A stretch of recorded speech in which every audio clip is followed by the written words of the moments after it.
He was a Peace Corps volunteer in Thailand, trained at MIT as a political scientist, and is currently the W.H. Brady Scholar at the American Enterprise Institute in Washington, D.C. Charles Murray is the author of 8 books, including Losing Ground, The Bell Curve, What It Means to be a Libertarian, Human Accomplishment. For the next 3 hours, join Charles Murray as he discusses his books and takes your phone calls in depth.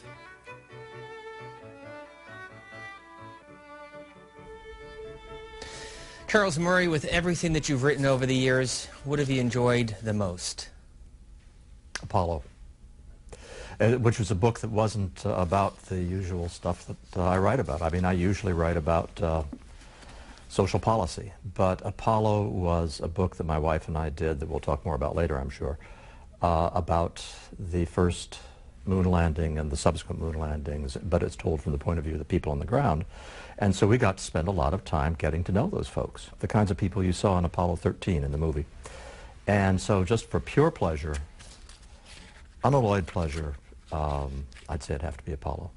You wrote in the book that the Mercury program was really comparable to elementary school in the space program, and then it evolved over the years. How did it evolve and when? Yeah, we have this image of mission control as always being cool and calm and collected and efficient and being able to handle any crisis that comes up, but it's like any other brand new program. And remember, by the time when Mercury was happening, we were only 3 years from ground zero in terms of starting a space program.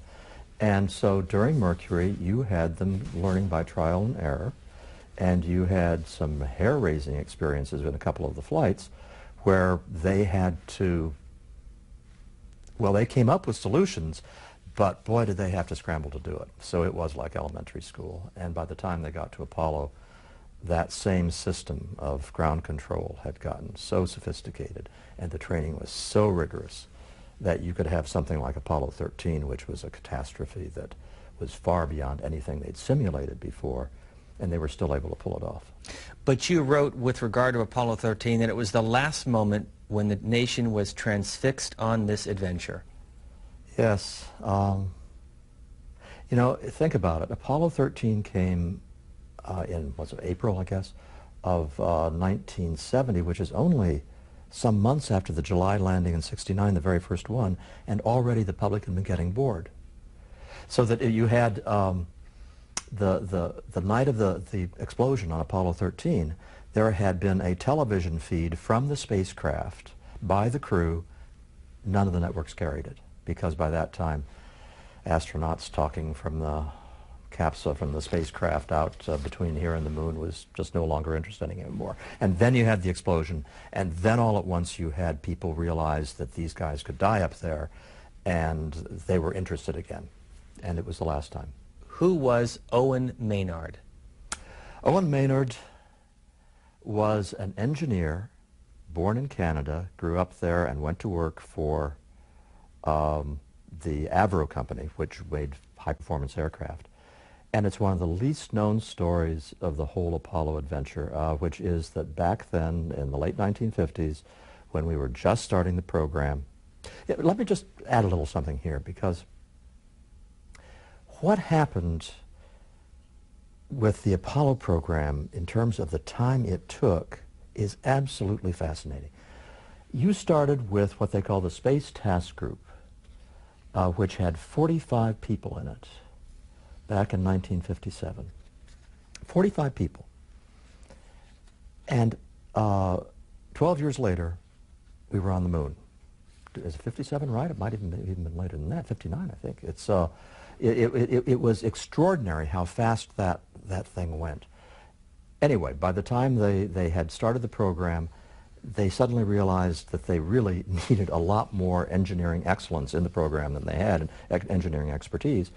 And the Canadian government coincidentally canceled a major new supersonic fighter that these guys have been working on, including Owen Maynard. And so the United States space program went up and recruited a bunch of these Canadians, which also included a variety of Welshmen and Scotsmen and Englishmen, and brought them down to Langley Aeronautical Center, where they were crucial in helping develop NASA and the manned space program. Owen was part of that. And yet you are probably best known for the bell curve? I think notorious is the word you're searching for there, yeah. Why? Why notorious? Oh, race. Those are your words. Yeah, oh yeah, infamous, notorious, race. That's the easy answer, and as we talk about the bell curve over the course of the afternoon, and one of the nice things about having 3 hours is that we'll be able to do that. I hope that the people who stick with us throughout the conversation will see how crazy it was that race became the thing which the bell curve was known for. But that was what triggered the eruption. Well, let's get to one of the core issues that you have in the book. Does one's religion or one's ethnic background or one's income determine one's IQ? Well, the short answer is no, because you used the word determine there. But if you say influence, yes, definitely influence. So that if you come from an affluent family, you have advantages that someone who doesn't come from an affluent family doesn't have. And as for religion affecting it, that would be much more diffuse as a kind of influence on it. And ethnicity, yes, ethnicity influences it. If you are raised in a Jewish household versus a Chinese household versus a Scots-Irish household, there are different kinds of patterns of socialization you have, which have some influence.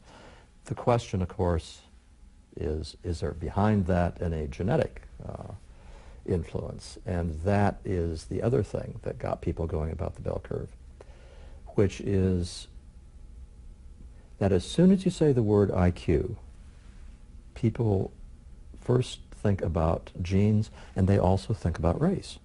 It's very interesting. When we were working on the book, Dick Herrnstein and I, and you're at a party and people ask, well, what are you working on now? And we'd say, well, we're working on a book about IQ. The first thing they would ask about after that was race differences, and they would ask about genes. And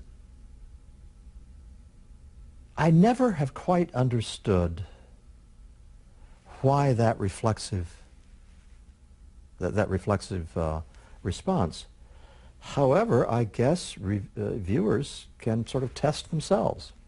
When I started to talk about IQ, were those things that first sprang to your mind as dangerous or important issues about IQ? Book came out 10 years ago, 1994? Yep. 11 years ago? Fall of 1994. You wrote that in one segment of our society, as you just indicated, life gets better. The people in this group are welcomed at the best colleges and universities. Their incomes continue to rise even when income growth stagnates for everyone else.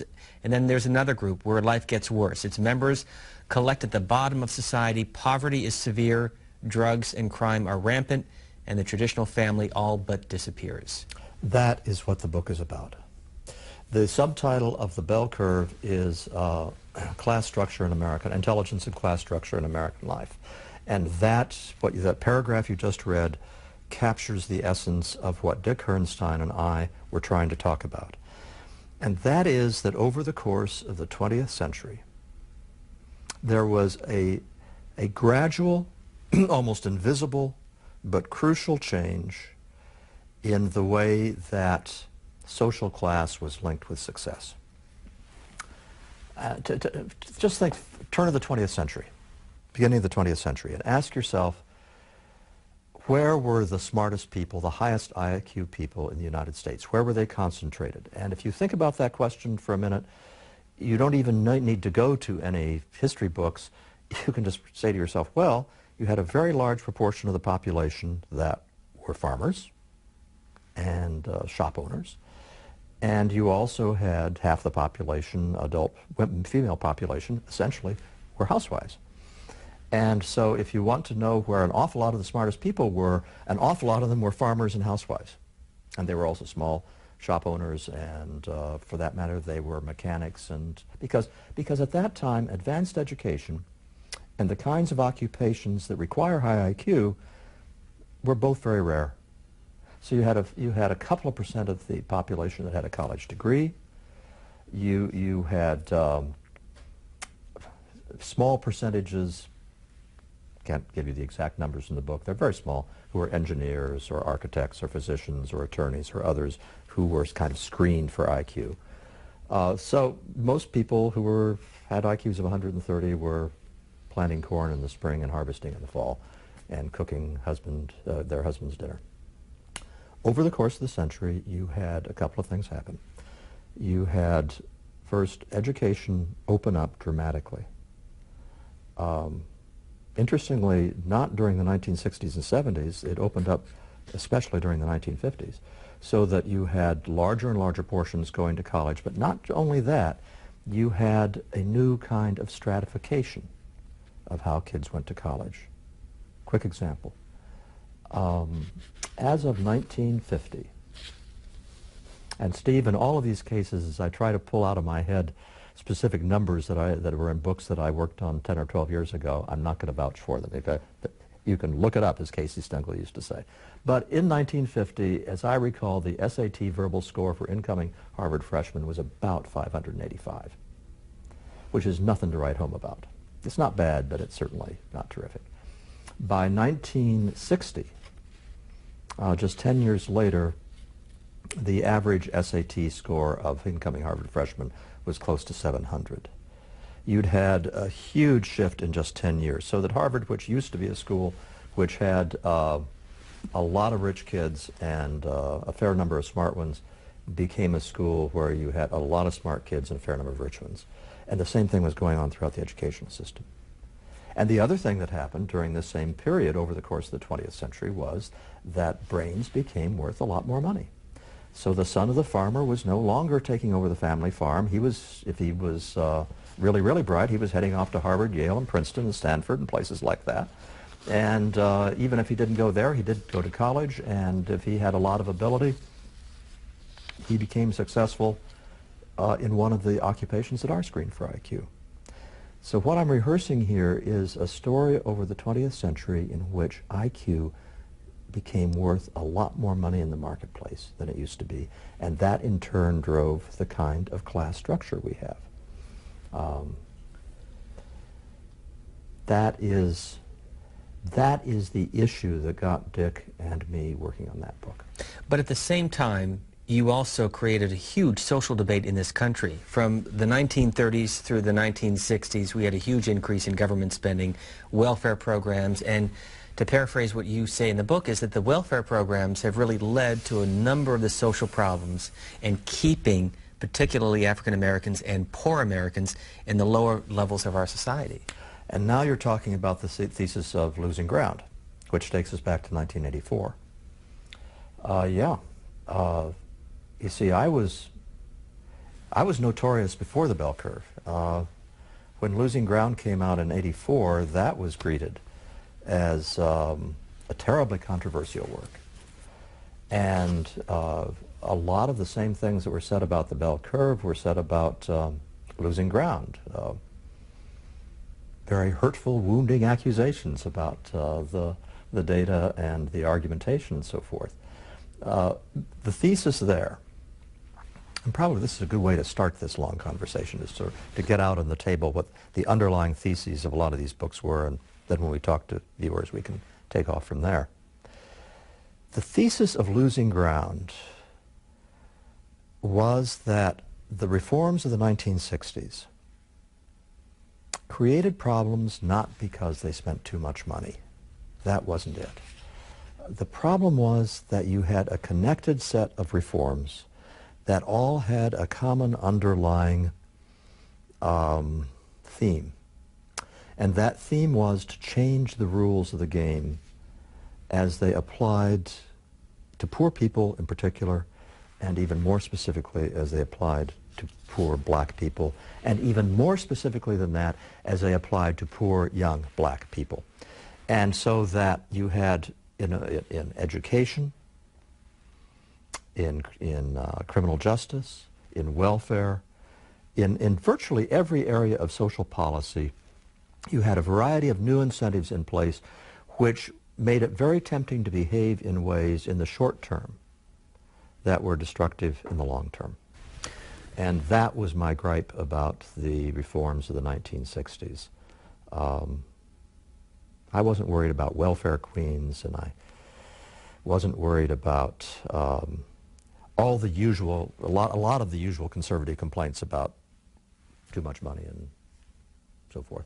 It seemed to me that what we had done was, and that's the reason for the title of the book, Losing Ground, we had taken a system of enormous promise that promised not only to reduce poverty, but promised to give people a way up and out, which was starting to include blacks as it should have included decades earlier.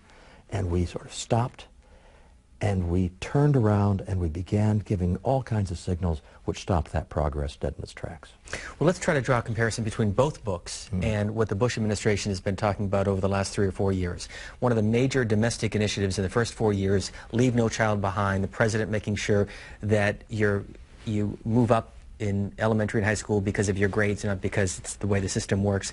And now the debate over the ownership society. So you have on one level the question of intelligence and whether or not we're doing a good job educating America's young people, and on the other token, changing Social Security, creating what he is now calling an ownership society, which many say is a way to try to redefine the debate in this country over Social Security, welfare programs, and domestic programs funded by the government. And is there a correlation? One of those programs I'm really enthusiastic about, and the other one I'm really worried about. So please explain. The No Child Left Behind Act scares me a lot for a couple of different reasons. One is that you take the federal government and you intrude it into education, which it had already intruded into over the last 30 years, but it takes it many steps further. I'll give you an anecdote, and I'm not going to pretend that an anecdote defines whether No Child Left Behind is good or bad, but the anecdote is true. My children go to Brunswick High School. Brunswick is a little farming town and blue-collar town in Maryland on the Potomac River. And the high school's just fine. We send our kids there, and we're happy with it. But in particular, we were happy because there was a gentleman there. Don't know whether to give him publicity or not. I guess I will not name him. I will simply say he was a superb teacher of English composition. He was the kind of teacher that St. Albans, or the very best, that St. Albans being one of the best schools in Washington, D.C., private schools, that the best private schools in this country would kill to have him teaching English composition. He took those kids and in the college prep courses, and they came out of his course able to write and think clearly. Great teacher. With No Child Left Behind, you have very severe constraints on what you as a school have to do, because if you don't provide passing scores for certain percentages of your kids, you are labeled a problem school, and a cascade of other things start to happen. Well, the long and the short of it is, this guy couldn't teach the class the way he wanted to teach it. He was being forced to teach to the test, to conform to a variety of things. He quit teaching in the Brunswick public school and in the Frederick public school system and went off to teach at a junior college. He did so explicitly, directly, because of No Child Left Behind. Now, that one anecdote, I think, is going on all over the country. As you take the federal government with the best of intentions, I mean, they always have the best of intentions, whether that's Lyndon Johnson or George Bush, and they have created a monster. It will probably be helpful. Now, I'm going to pass judgment prematurely and speculatively, and so those people who are in favor of No Child Left Behind, I am not presenting this as I'm about to pull out a ream of data to prove my point, but I will say what I think is the problem. It'll probably help some of the kids from the very worst inner city schools where they weren't being taught anything. I mean, it's better to teach to the test for those kids than not to teach anything at all.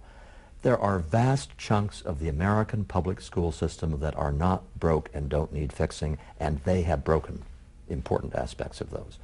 It is also a problem because, once again, we are focusing enormous resources on the kids who have learning problems And we are at the same time pulling back resources from and making life more difficult for those kids who are gifted. And let me be brutally frank about this. The kids who are gifted in this country are the kids who are going to determine the success or failure of our future. And for us to neglect them, as we are doing, it is terrible. So anyway, I think No Child Left Behind is a misbegotten act, and I deeply hope that it'll be reformed. And we'll come back to the Ownership Society in a moment. Let me remind our audience our phone lines are open. If you're a Democrat, call 202-737-0002. If you're a Republican, 202-628-0205. And for all others, 202-628-0184. You can also email us, booktv@cspan.org. 3 hours with Charles Murray, author of 8 books. Now on to the second part of the question, the Ownership Society and the debate that we're in today in comparison to what we saw in the 1950s and 60s and early 70s. Well, the Ownership Society is great. I think it's great as a phrase, and it's great as a phrase because it gets at something that this country ought to be doing more, the government ought to be doing more, and that is giving people a stake in what's going on. It's also great because Social Security it's a fraud in many respects, and it has been from the beginning. And I say fraud, strong word, but come on. I mean, it's treated as if we are contributing and then we're getting back what we contributed. No, we're putting money into a kind of Ponzi scheme, and it's great at the beginning because you have lots of people putting in and not very many people taking out, but as that changes, then it gets harder and harder to take it out again. It's fraudulent even in the way it's financed, where we are told that, well, we put in 6% or 6.25 or whatever it is now, and our employers put in 6.25%. So we share the cost with our employers, which is nonsense. We pay the whole thing. I mean, employers have a certain amount of money they can pay in wages, in their wage pool. And they can't pay a whole lot more than that, or they're not going to make a profit, and they can't pay a lot less than that, or they aren't going to be able to recruit the employees they want.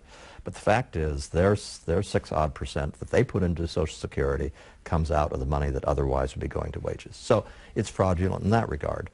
It is a program which, in effect, imagine someone giving you the option of putting your money into a program with all the conditions on Social Security that we have, where you can't touch it, that if you die before you reach retirement age and you don't have any young kids, it's all down the drain, go on and on and on.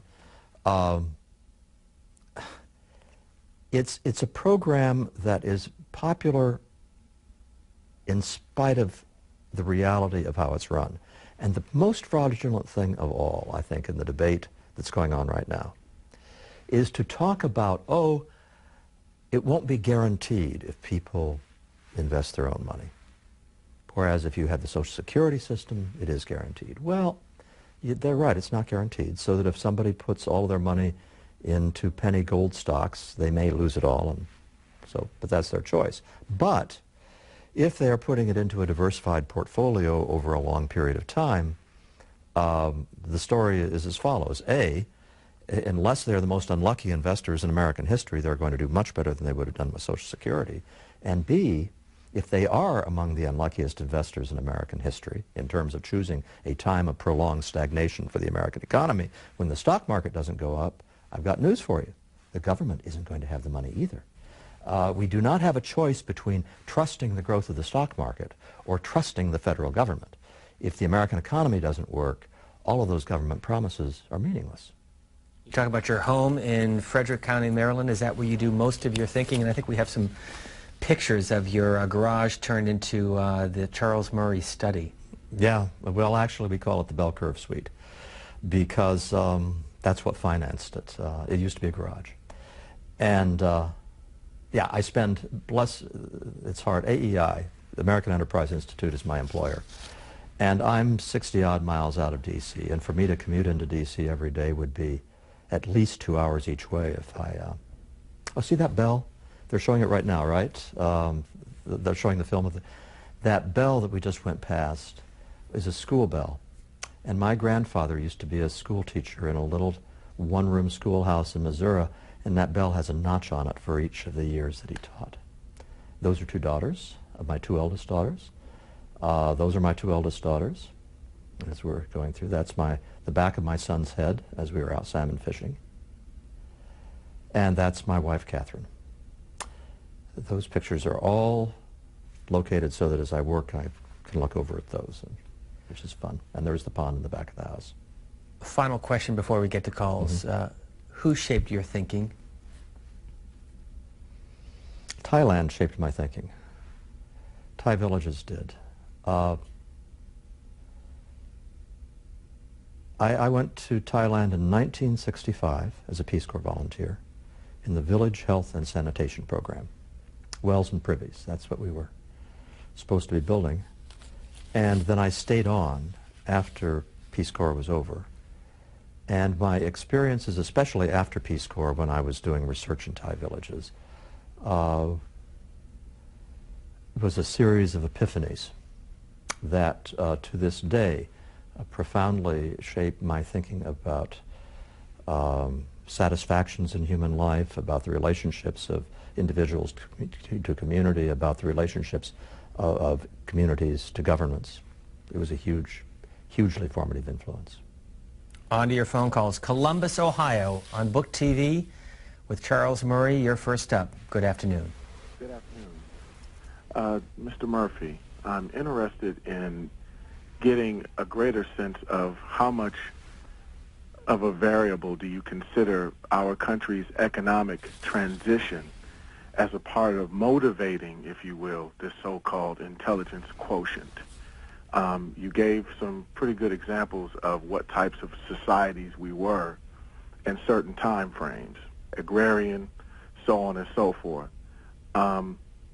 As our economies transitioned and there was a greater need for intellect, there was a greater need for minds who could understand the industrial economy and make it work, minds that now can understand the post-industrial economy, make it work, minds that can understand the service economy and make it work. How much of that is really a major variable in terms of changing what we need to have in terms of intelligence?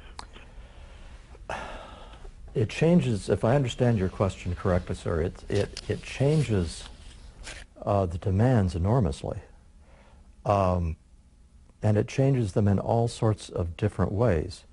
So that, for example, take businessmen and take the cognitive skills that are required of, let's say, a senior manager in a corporation today versus a senior manager 150 years ago. Now, I suspect that if you gave IQ tests to senior managers of organizations, of corporations 150 years ago, they would have tested out pretty smart. But it's also true that today, to rise to the top of that corporate hierarchy, you have to have a mastery of a variety of things which translate into high IQ scores in math, for example, translate into high IQ scores in verbal skills. And my guess is that those demands are a lot greater now than they were then. I guess the other half of that I didn't talk very much about in the initial opening was the plummeting value of a strong back. So that, you know, it's not just that wages are not driven up for people who have manual skills but don't have any cognitive skills. It's also true that if you try to push those wages up very far, it simply becomes economically feasible to replace manual labor altogether. That's a downside which leads to, I think, one of the more important contributions of the bell curve, and one that I hope that we explore as other people call. And that is, in a society where you have a distribution of intelligence, where you're always going to have people who are below average, everybody can't, you know, be above average, you want everybody to have access to a satisfying life. You know, it's not just that you want people to be above the poverty line. You want people to be able to be proud of who they have been and what they've done. And in an economy where a person's skills are no longer valued as much as they once were, how do you arrange matters so that they do have ways of pursuing satisfying lives? That's the nut question as far as I'm concerned. How would you answer it? Well, The phrase that Dick and I use in the book is valued places. And the definition of a valued place in a community is that someone would miss you if you're gone. And think for a minute about the ways in which that's accessible to everybody. To be a parent, a father or mother, a committed parent, people are going to miss you if you're gone. To be a neighbor who is engaged with other neighbors in doing important things in the life of the community, that's a valued place, and you would be missed if you weren't there. Those are the kinds of things that are available not just to people with high IQs, they should be available to everyone. There are lots of ways in which Dick and I argued that social policy drains a lot of those sources of valued places. There are lots of ways in which, by taking the functions of a community and moving them downtown to big bureaucracies, you take away a lot of the niches that people can find otherwise. Here's a hard one that I guess I'll just mention, and then if people want to ask about it, I can defend myself. This terribly thorny issue of what do you do with young women who have babies and aren't able to care for them, and there's no man around. Well, the baby's not to blame, and you certainly don't want to punish the child, and so you end up with a lot of systems of support and so forth. Well, what you have also done is make it less important for the man to stick around. I mean, you could say on the one hand, well, the guy hasn't stuck around, so we have to step in and help. But what you've also done by stepping in and helping is you've created feedback loops, if you want to use that metaphor, which make the role of being a father much less something which young men end up doing, particularly from poor communities, and you've withdrawn that source of satisfaction. So as I say these things, that's the nice thing about having 3 hours. If I've dropped it there and we were never going to come back to it, I'm afraid that some viewers would be saying, does he expect us to let young women starve in the streets? No, I don't. I'm saying there's a problem there we have to come to grips with.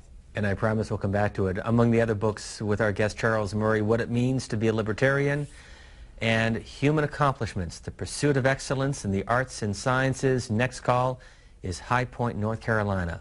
Good afternoon. Good afternoon, and I'm very, excuse me, I'm very happy he has 3 hours too. My question is, what specific things, I guess, or kinds of behavior, ways of teaching, were they? I think I'm going to were that this superb English teacher had to either stop doing or no longer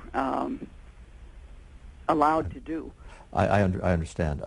What he essentially had to do was teach the test, so that you were going to have AP English tests coming up, and there are certain kinds of content area that is covered by that, and the kind of thing that he liked to do with his composition course, which had nothing to do with AP tests, but had to do with having the students write extensively, critique their writing, make them rewrite it over again, all that kind of thing the school felt was going to be difficult for him to do because they needed him to devote his efforts to meeting the demands of No Child Left Behind. Do you think, generally speaking, high school students today are better prepared for college than they were 10 or 20 years ago, or more ill-prepared? Well, and I'm talking about the basics, math, history, writing. Here is a subject where, in the bell curve, we looked into the data on trends in achievement test scores over long periods of time.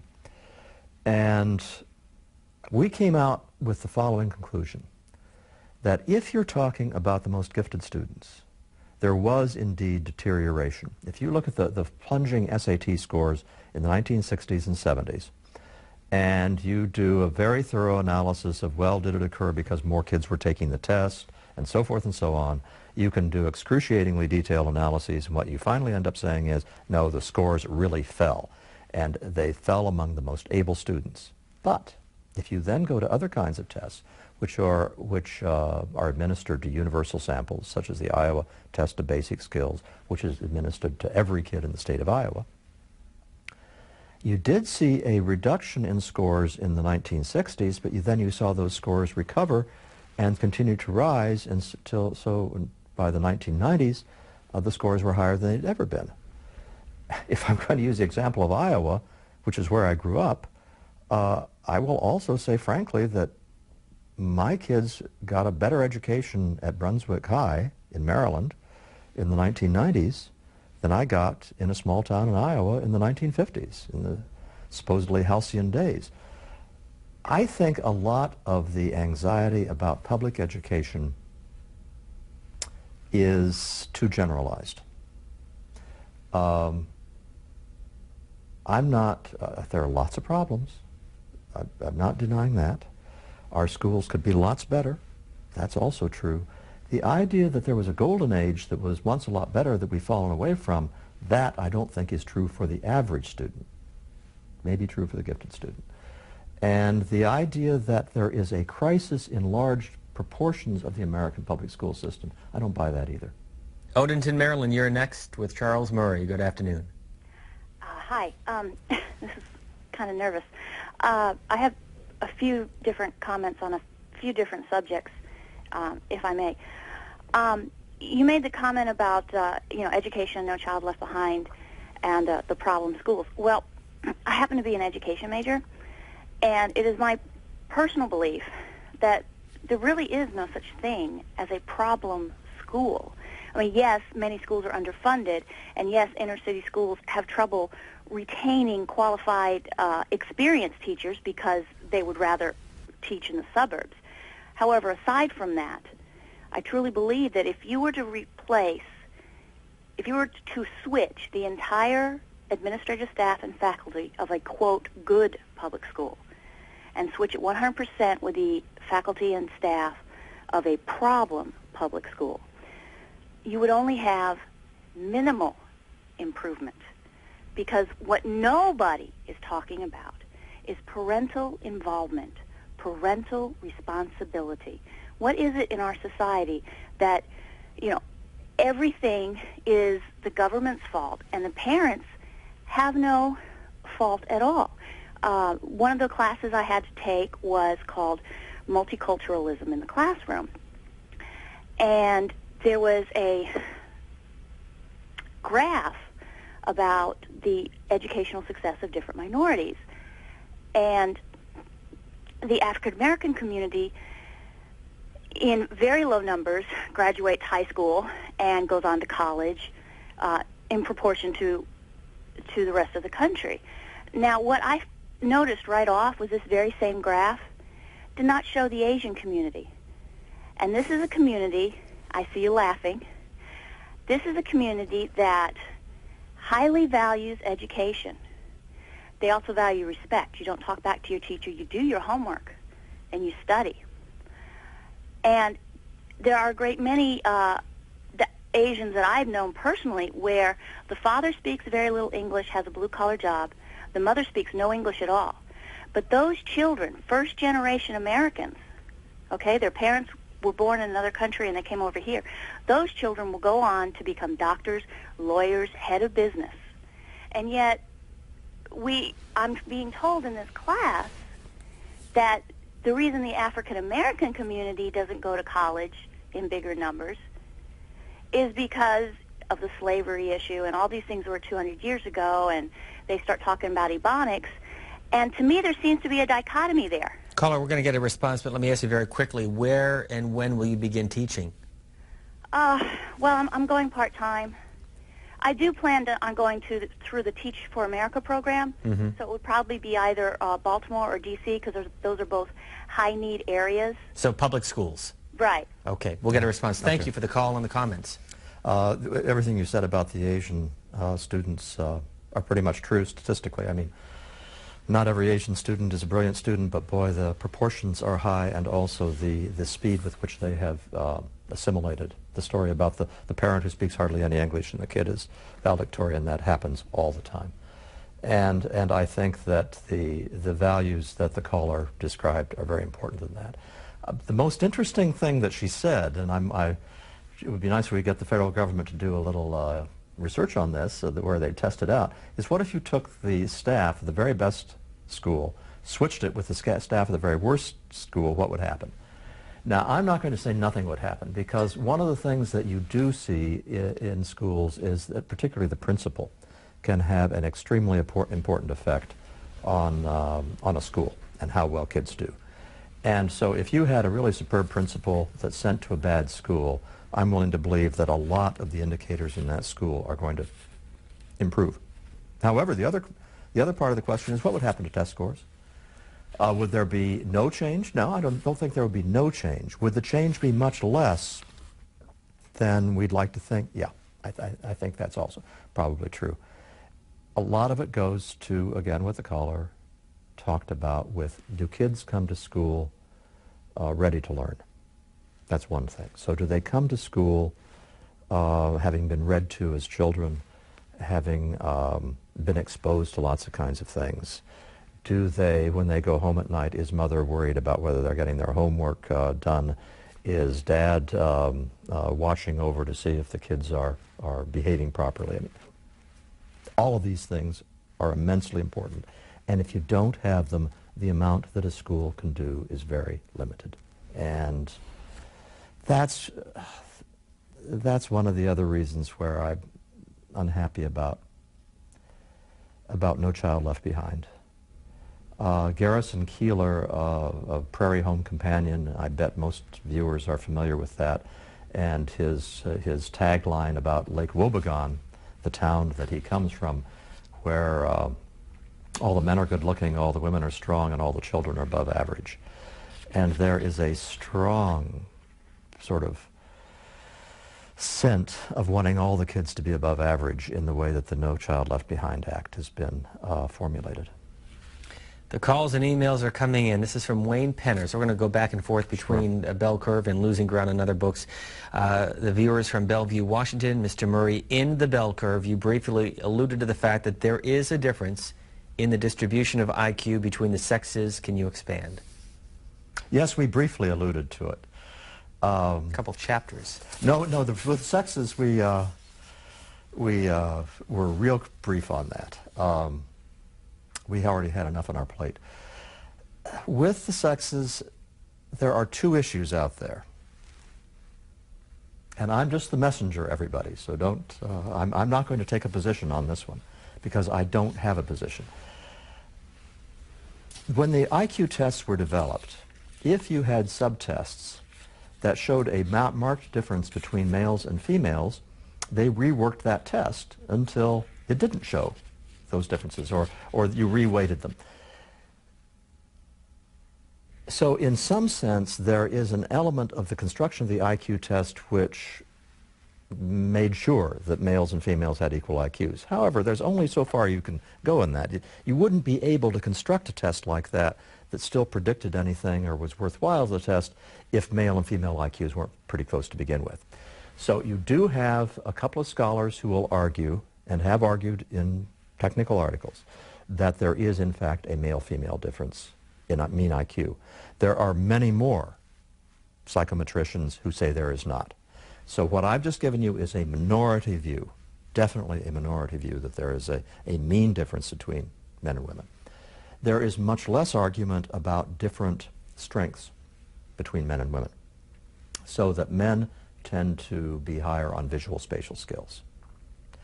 Women tend to do very well on verbal skills.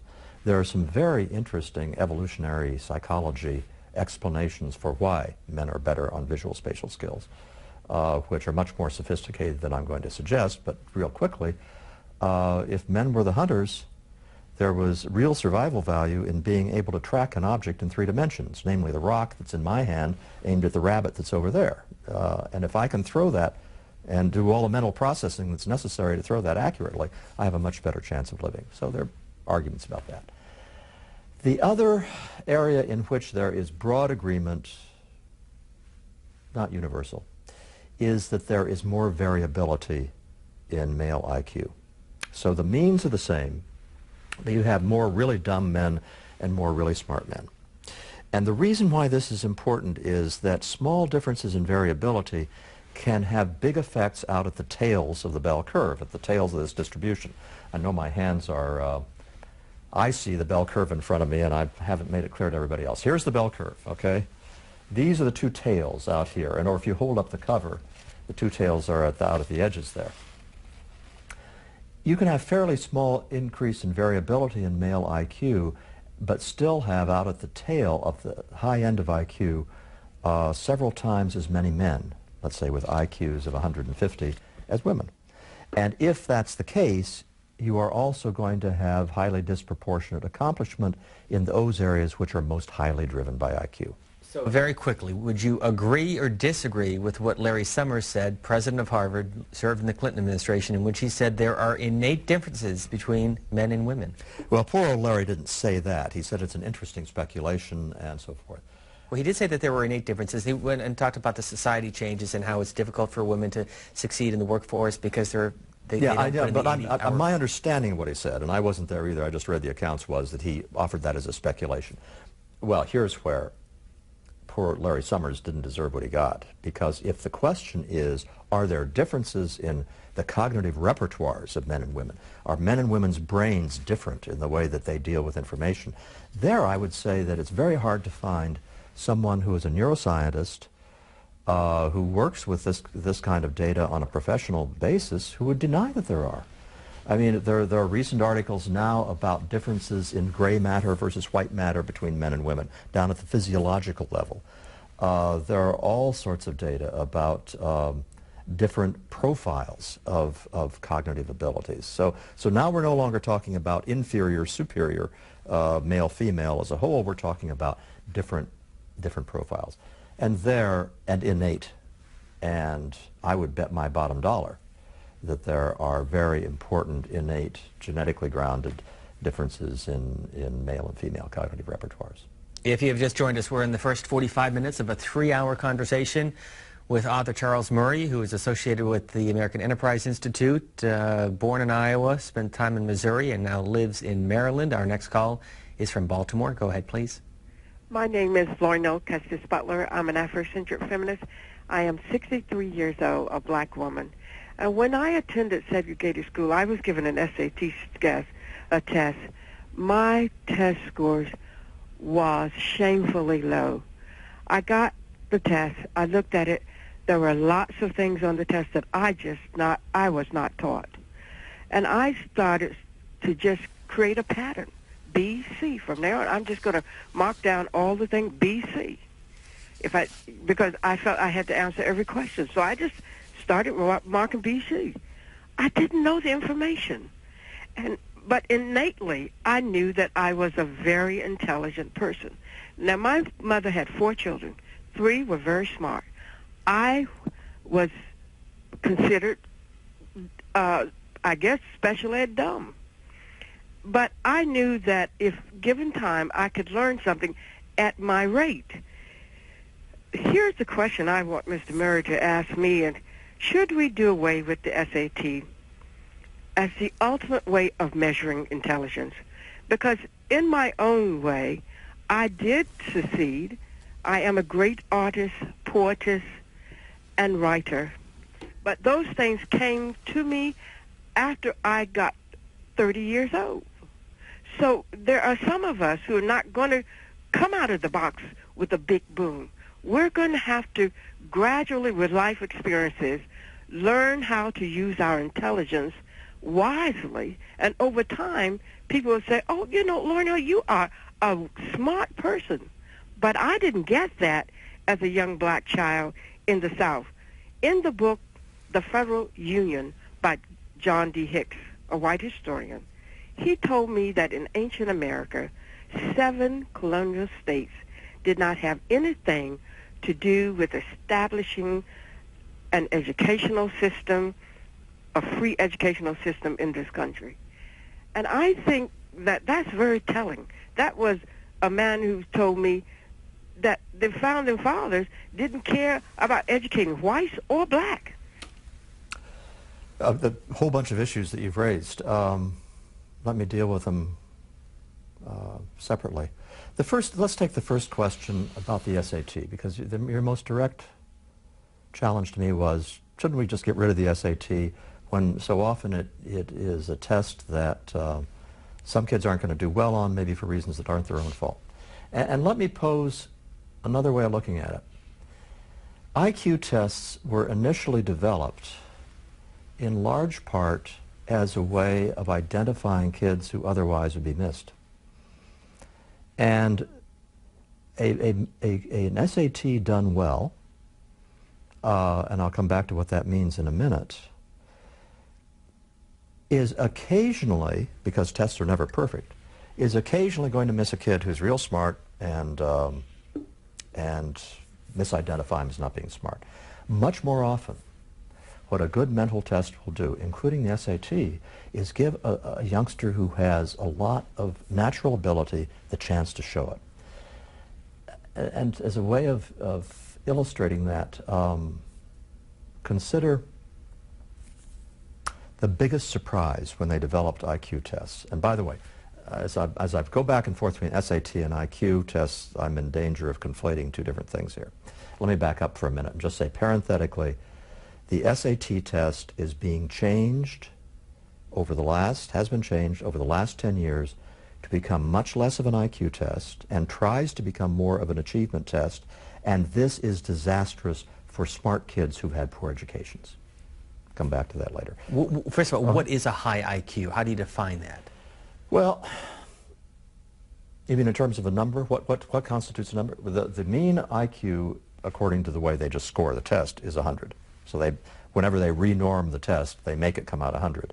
And then they have a standard deviation, to use a statistical term that some people will know and some others won't, a standard deviation of 15. And what that means in English is that if you have an IQ of 115, one standard deviation above the mean, you're about at the 84th percentile. Mm-hmm. Only 16 kids out of 100 are higher than you. And as you get up to 120 and 130, you move into the top couple of percent, and then 130 you're well into the top 1%. Anything above 130 is a really good IQ score. That's the way the scores are done. To get back to the point about the value of an IQ test, those items are ones where you don't need to be taught. And the classic story about this involves the vocabulary subtest. In a standard IQ test, they have a vocabulary test now. When they first developed the Wechsler IQ test, Wechsler didn't even intend to put that subtest in there because it was so obvious to him that the vocabulary of a child is so sensitive to the socioeconomic background and whether there were books in the house and things like that, that he never thought it would be interesting as a measure of IQ. It would be interesting as a measure against which to compare the IQ test. But they found out something as they went through it, which is that if you are a dumb kid from a rich family that's had lots of books in the house, when you hear a strange word, which you will hear, you're around large vocabularies, but you don't remember it, you don't process it, you don't stick it in your memory. And if you are a child who comes from a much more deprived background where you don't hear strange words nearly as often, there is a difference when you do hear a strange word, which is your mind naturally tries to put it into context. It remembers it. The next time you hear it, there is a sense of, well, that's what it meant the last time, this is what it means this time. The net result is, it turns out that vocabulary tests are very good, quick and dirty measures of IQ. And the reason they're good at quick and dirty measures is because one of the things that smart kids do, whether they are from poor families or rich families, is that they pick up on stuff and make connections. Next call is Deerfield, Florida, for Charles Murray. Good afternoon. Good afternoon. Hi. The subject I wanted to discuss was the question I have, excuse my nervousness, is I went to a public vocational school in New York City. It was specialized, and we were taught skills that were relevant to the trade, and also we were given an option as to whether we wanted to just study the vocation or vocation / with an academic course. The people that I know that graduated from this was an art industry school. But what I wanted to say was I think there is a public need for trade schools that teach carpentry, plumbing, cooks, electricians, the service industry, the nursing industry, child care, and along with that they should teach relevant basics like the arithmetic that applies to life and to their business skills within the trade, and let me just see here, basic business skills, basic writing skills, basic home running skills. You don't have to persuade me. I think you are absolutely right. And let me go farther, if I've understood your point, that this whole notion that it's everybody ought to go to college is nuts. And it's nuts for the most basic reason, which is that what you learn in college and the kinds of professions that are associated with college are not necessarily jobs that are going to make people either happy or a lot of money. One of the things that has struck me as one of the worst outcomes of the current emphasis in college is that, well, another anecdote, but I think an anecdote that a lot of people can relate to. I'm in the barber shop a couple of weeks ago, and I'm talking about a kid who graduated from high school at the local high school, and he had started out being a bricklayer, and now he'd been taken under someone's wing, and now he was doing marble work, and he was going down to the wealthy suburbs of Maryland and Virginia, and he was regularly making $30 an hour, but time and a half and double time for overtime, of which there was a lot. And I'm saying to myself, if you add up $30 an hour times 40 hours, then add on a little overtime, you're talking about a very good income indeed.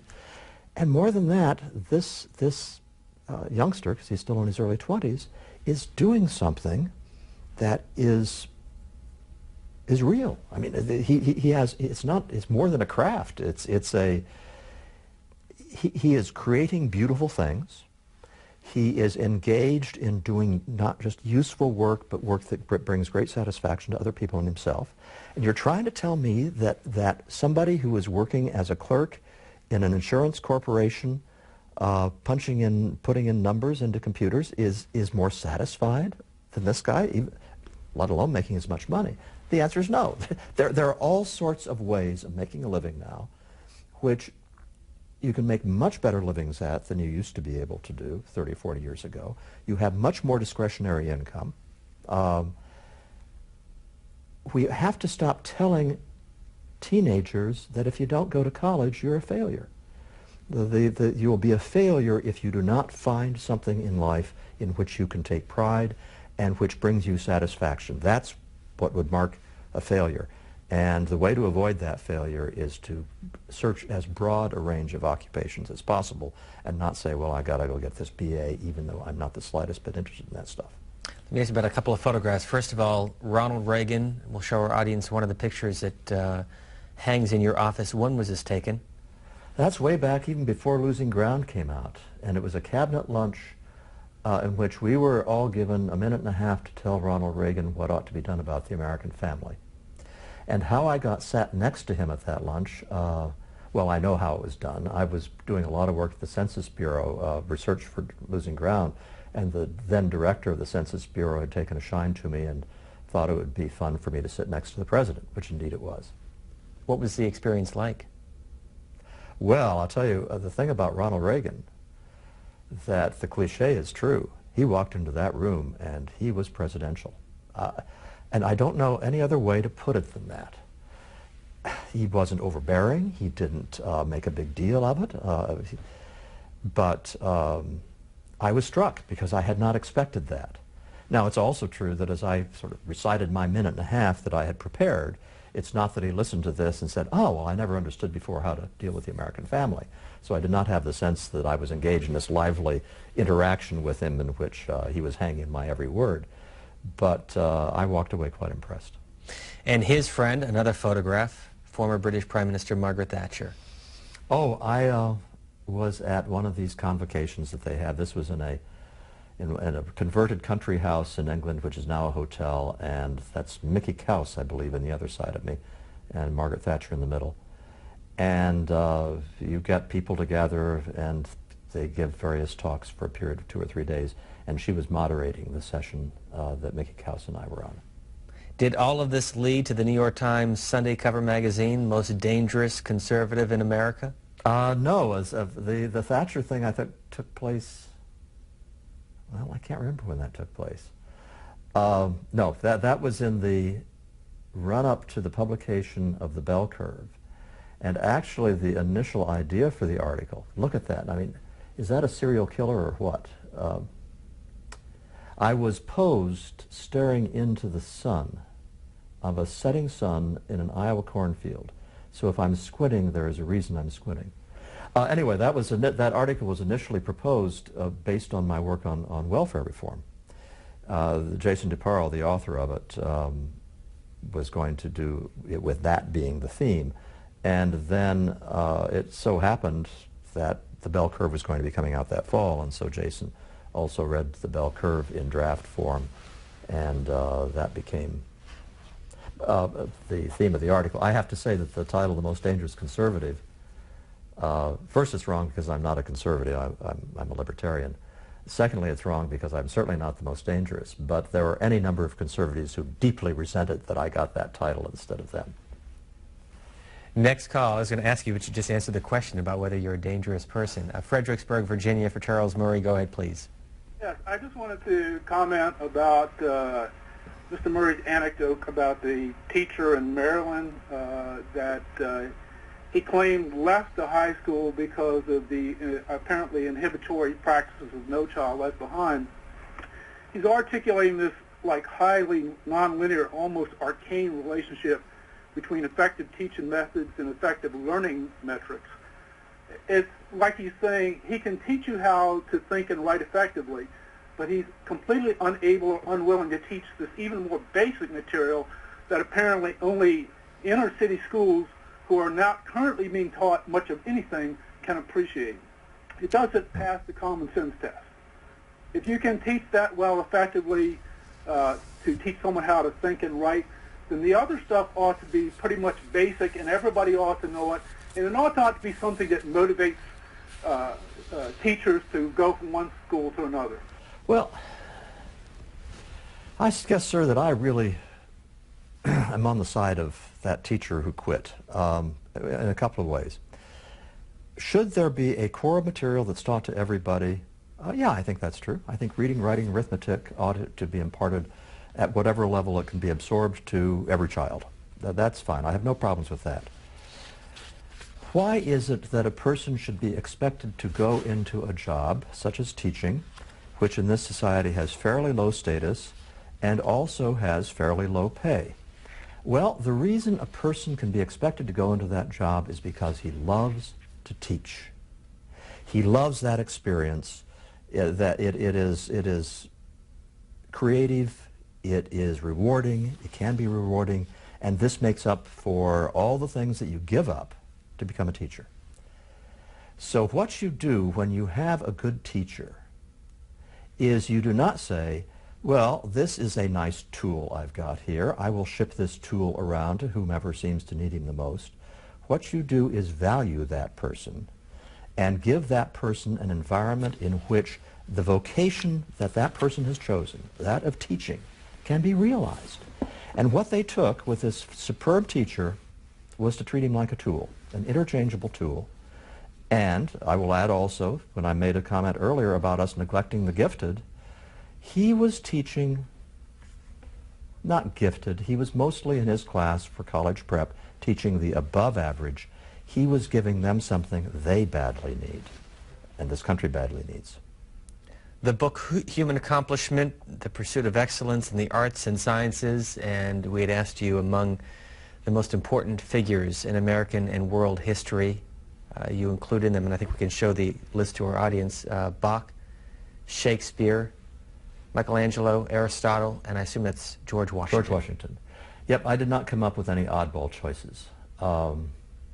I mean, it's always fun if you're asked questions like that to have the obscure little person that you can then argue is actually greater than all of them.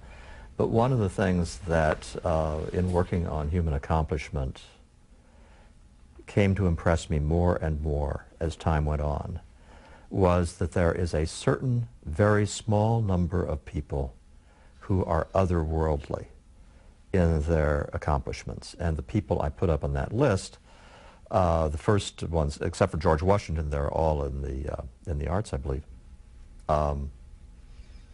The level at which they operated leads me to say, how can a human being have done that? And that's why they're up there. George Washington is up there just because the more I read about George Washington, the more astonishing he becomes, because he wasn't a particularly good general. That he had a lot of shortcomings on. But his ability to, first place, to just see the revolution through in the face of enormous adversity was something. But then to be the first president of this fledgling republic, where you know that everything you are going to do is going to be a precedent, and then, as far as I can tell, to get them all right. Every precedent you set is one which the people who follow you would be well advised to follow. Now, George Washington is another case of the guy who wasn't the smartest one, wasn't IQ. Thomas Jefferson had a much higher IQ. I'm sure that John Adams had a much higher IQ. So did Madison, probably. But George was smart enough. He had a character that was historically superb, and judgment that was close to unerring. Quite a guy. Evansville, Indiana. Good afternoon. Hello. I want to let you know that I'm 21 hours from a PhD in education, and my problem is we spend more money on sports than in school than any other group of students. And I know that colleges that provide tutoring for athletics, for the athletes, since athletics don't contribute anything to society except for entertainment for a few people, so how do you feel about that? I think it's a... Thank you. Probably an appropriate question on this Yeah, I'm saying, Sunday. well, you're talking about the great national ritual that's about to take place in an hour or two, so I'm not sure that sports are as trivial as you may have indicated. Well, sports also bring in a lot of money.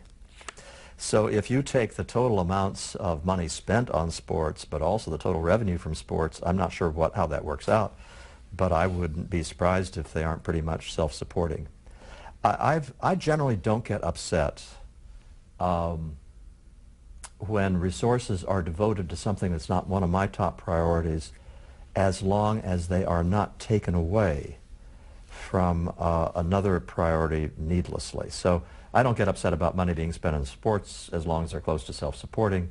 I do object on a focus on education, which I think gives the brightest kids the short end of the stick. An email from Gary Alexander. Mr. Murray, who provided the greatest personal influence on your libertarian ideals? He mentions Ayn Rand.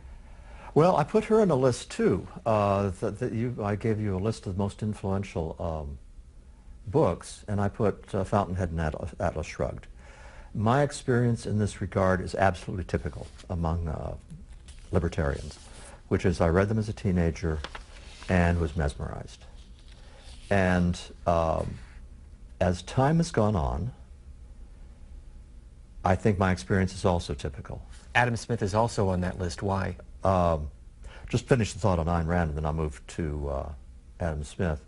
So there are lots of things in the Fountainhead and Atlas Shrugged that I no longer am as persuaded by as I was when I first read them, but I think she had hold of some extremely basic truths about the human spirit and about the right way to run societies that I still honor. Adam Smith is, well, it's not just Wealth of Nations, which essentially started modern economics, and which is the book which, if you take precepts of economics and which ones have held up over time, which ones are still underlying a great deal of modern economic theory, you'll have a hard time choosing anyone who came earlier and has lasted longer than Adam Smith's view of how economies work. But that's not my favorite book. Adam Smith wrote another book called The Theory of Moral Sentiments, which is just a marvelous book. And in this book, he is talking about the ways it is that human beings interact in society and how they can be expected to form communities that are cooperative. And he's taking a lot of the things which he dealt with in terms of economics and wealth of nations, and he is, as far as I'm concerned, not only the greatest early economist, he's the greatest early sociologist, and for my money, may still be the greatest sociologist. Have you ever counted how many books you've read? Not written, but read. All the way through? That's the crucial thing. There are lots and lots of books in those bibliographies. And if I had to say, well, how many of those did he read from beginning to end, I would have to say, well, that'd be a shorter list. Because with the kind of work I do, you do ransack books for what's useful and important in them. And there have been a lot of them, I will say that. There have been a lot. Providence, Rhode Island. For Charles Murray, you're next. Hi. 7% of our paychecks as normal Americans, average Americans, go to Social Security for future benefits for Social Security. And now the government wants to steal all that money that we've paid into Social Security, the 7% we paid year after year, many since they were young enough to work, 15, 16 years old.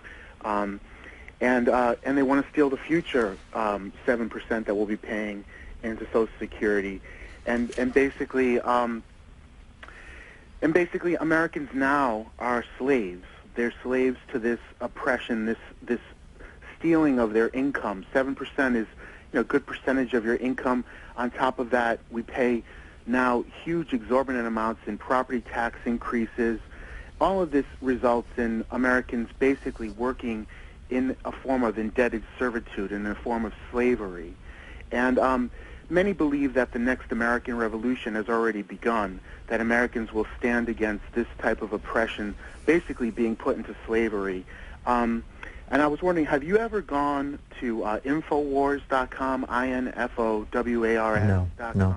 or DavidIcke.com, DAVIDICKE.com? No, I have not. Sounds like a fellow libertarian. Well, as I was listening, I was trying to figure out whether it was starting out as a criticism of Bush's new plan, which I thought initially, or whether he was complaining about taxes. Since what he was saying did not bear any relationship to Bush's plan, I will assume that he was saying we were overtaxed. And I guess I'll call on Adam Smith again, because Adam Smith was a person who was not a revolutionary. And he saw a proper role for government and all that sort of thing. But he was once asked, after he'd been counseling against revolution and so forth, he was once asked, well, what would the tax burden have to be before people simply would have to rise up and rebel because this is too onerous to be borne? And if I remember correctly, he said, well, if the government would ever take as much of a third of a man's income, then obviously that would be a case for legitimate revolution. And I would compare that with our current top tax rate. I am all in favor of any argument which says that a vast amount of what the government currently spends is illegitimate, it's wasted, shouldn't be spent. We should be able to keep much more of our own income than we do. Another email from Joel, who says, whom would you consider the most intellectually formidable human being of all time? Aristotle. And the reason I say Aristotle is you just think about everything the man did. You've got the Nicomachean Ethics, which to my mind is, the foundation of Western civilization's ethics. You have his writings on politics, which are still relevant. You have his writings on aesthetics and drama, which are still, widely used. Then you have logic. The man goes out and he essentially is the leading developer of logic, which is what I call in the book one of the 14 meta-inventions of incalculable importance. And oh, by the way, he also starts up important elements of the scientific method. He was Promethean, and it's just very hard for me to even grasp how a single person could have been that productive. I will admit that I once thought that Aristotle was lucky because he came early, and that you had a lot of great thoughts that were bound to be expressed, and he happened to come before anybody else had a chance to say them. But you think about something like logic. The rest of the world had a chance to develop logic both before Aristotle, but Eastern civilizations had a chance to develop after him. It was only Aristotle who made those breakthroughs. So he's my nomination. Next call comes to us from Los Angeles. Good afternoon. Hello. Yes, your next caller. Charles Murray. Let me say first that it's an honor to speak to you. I've never called into any kind of a show like this, and I'm intrigued by everything you've said. And picking up on Aristotle, would you say sort of that he was the counterpart for the social sciences, that the search for the unifying theory in the hard sciences, and I wondered if you would see that in unifying all of the social sciences, which are touching right on every aspect of them, that the hard sciences are seeking, if you know what I mean? Well, there's a book that you ought to read if you haven't already called Consilience by E.O. Wilson, the Harvard biologist, and in which E.O. Wilson makes a fascinating case, and one that I found very convincing, that the hard sciences and the soft sciences are going to start to blend, because the hard sciences are now at the point where they can start to inform a whole lot of the things that formerly the social sciences have had to try to guess at. IQ is an obvious example. I mean, right now we have a test where we have this number that comes out, and we try to make inferences about what that means, but it's not going to be very many more years before we understand the nature of intelligence, not because of a test, but because of the basic biology of intelligence and of neuroscience. So I think that we are looking at the prospect of, if not a grand unified theory, major, dramatic, even revolutionary improvements in social science over the next 20 or 30 years as the hard sciences start to inform it. Where'd you go to college? Undergraduate was at Harvard. Got as far away from Iowa as I could, which I think is what kids from small towns oftentimes want to do. And then MIT for graduate school. Seattle, Washington, you're next. Good afternoon. I'm a retired person, and I volunteer at elementary schools, and we help fourth graders with their reading. And the thing that I have noticed about these kids, and of course most of the kids that we have are people who have come to this country from someplace else, and boy, we've got them from everywhere. And they know the words, they study, and they know the words. They know how to pronounce the word, they know how to spell it, but they do not know what it means. And I don't know how a teacher, one teacher in one schoolroom, is going to address all of those issues. Maybe it's a good thing we're there. It takes a long time to get through a book because you have to stop all the time and say, now, what does that word mean? You know, do you know what that word means? Can they understand the sense of the sentences, even though they don't know each individual word? They know each individual word. Oh, it's the sense. It's the sense of the whole sentence that they don't know. The sense of the whole sentence and what it means is what they don't know. Caller, are you still there? Yeah. Let me ask you. You said that you're helping fourth graders. Do you think that it would be better to be in there for first and second graders to get to them younger? First and second graders really don't read a lot. Should they read? Should they be reading at that level? Well, first and second grade? I think they should be learning in vitro, but you know how that goes. I'm afraid I can't. I'm not an educator, so I'm afraid I can't really say much useful about that. In a lot of schools where you have kids that age who have come from other countries and so forth, by the fourth grade they are zipping right along, speaking perfect and reading perfect colloquial English. This is an email from Ann Galehi, I'm hoping I'm pronouncing her name correctly, saying that do you think that we are dumbing down America when it comes to education? Well, that's yeah, as a bottom line, I do.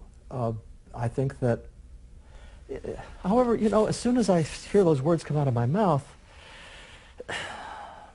let me put it this way. I think that for a certain small segment of kids, the pressures on them to perform at a very high level academically are enormous. And I am thinking especially of the kids of parents who make sure they get into the right preschool so that they can get into the right grade school, so they can get into the right high school, so they can get into Harvard.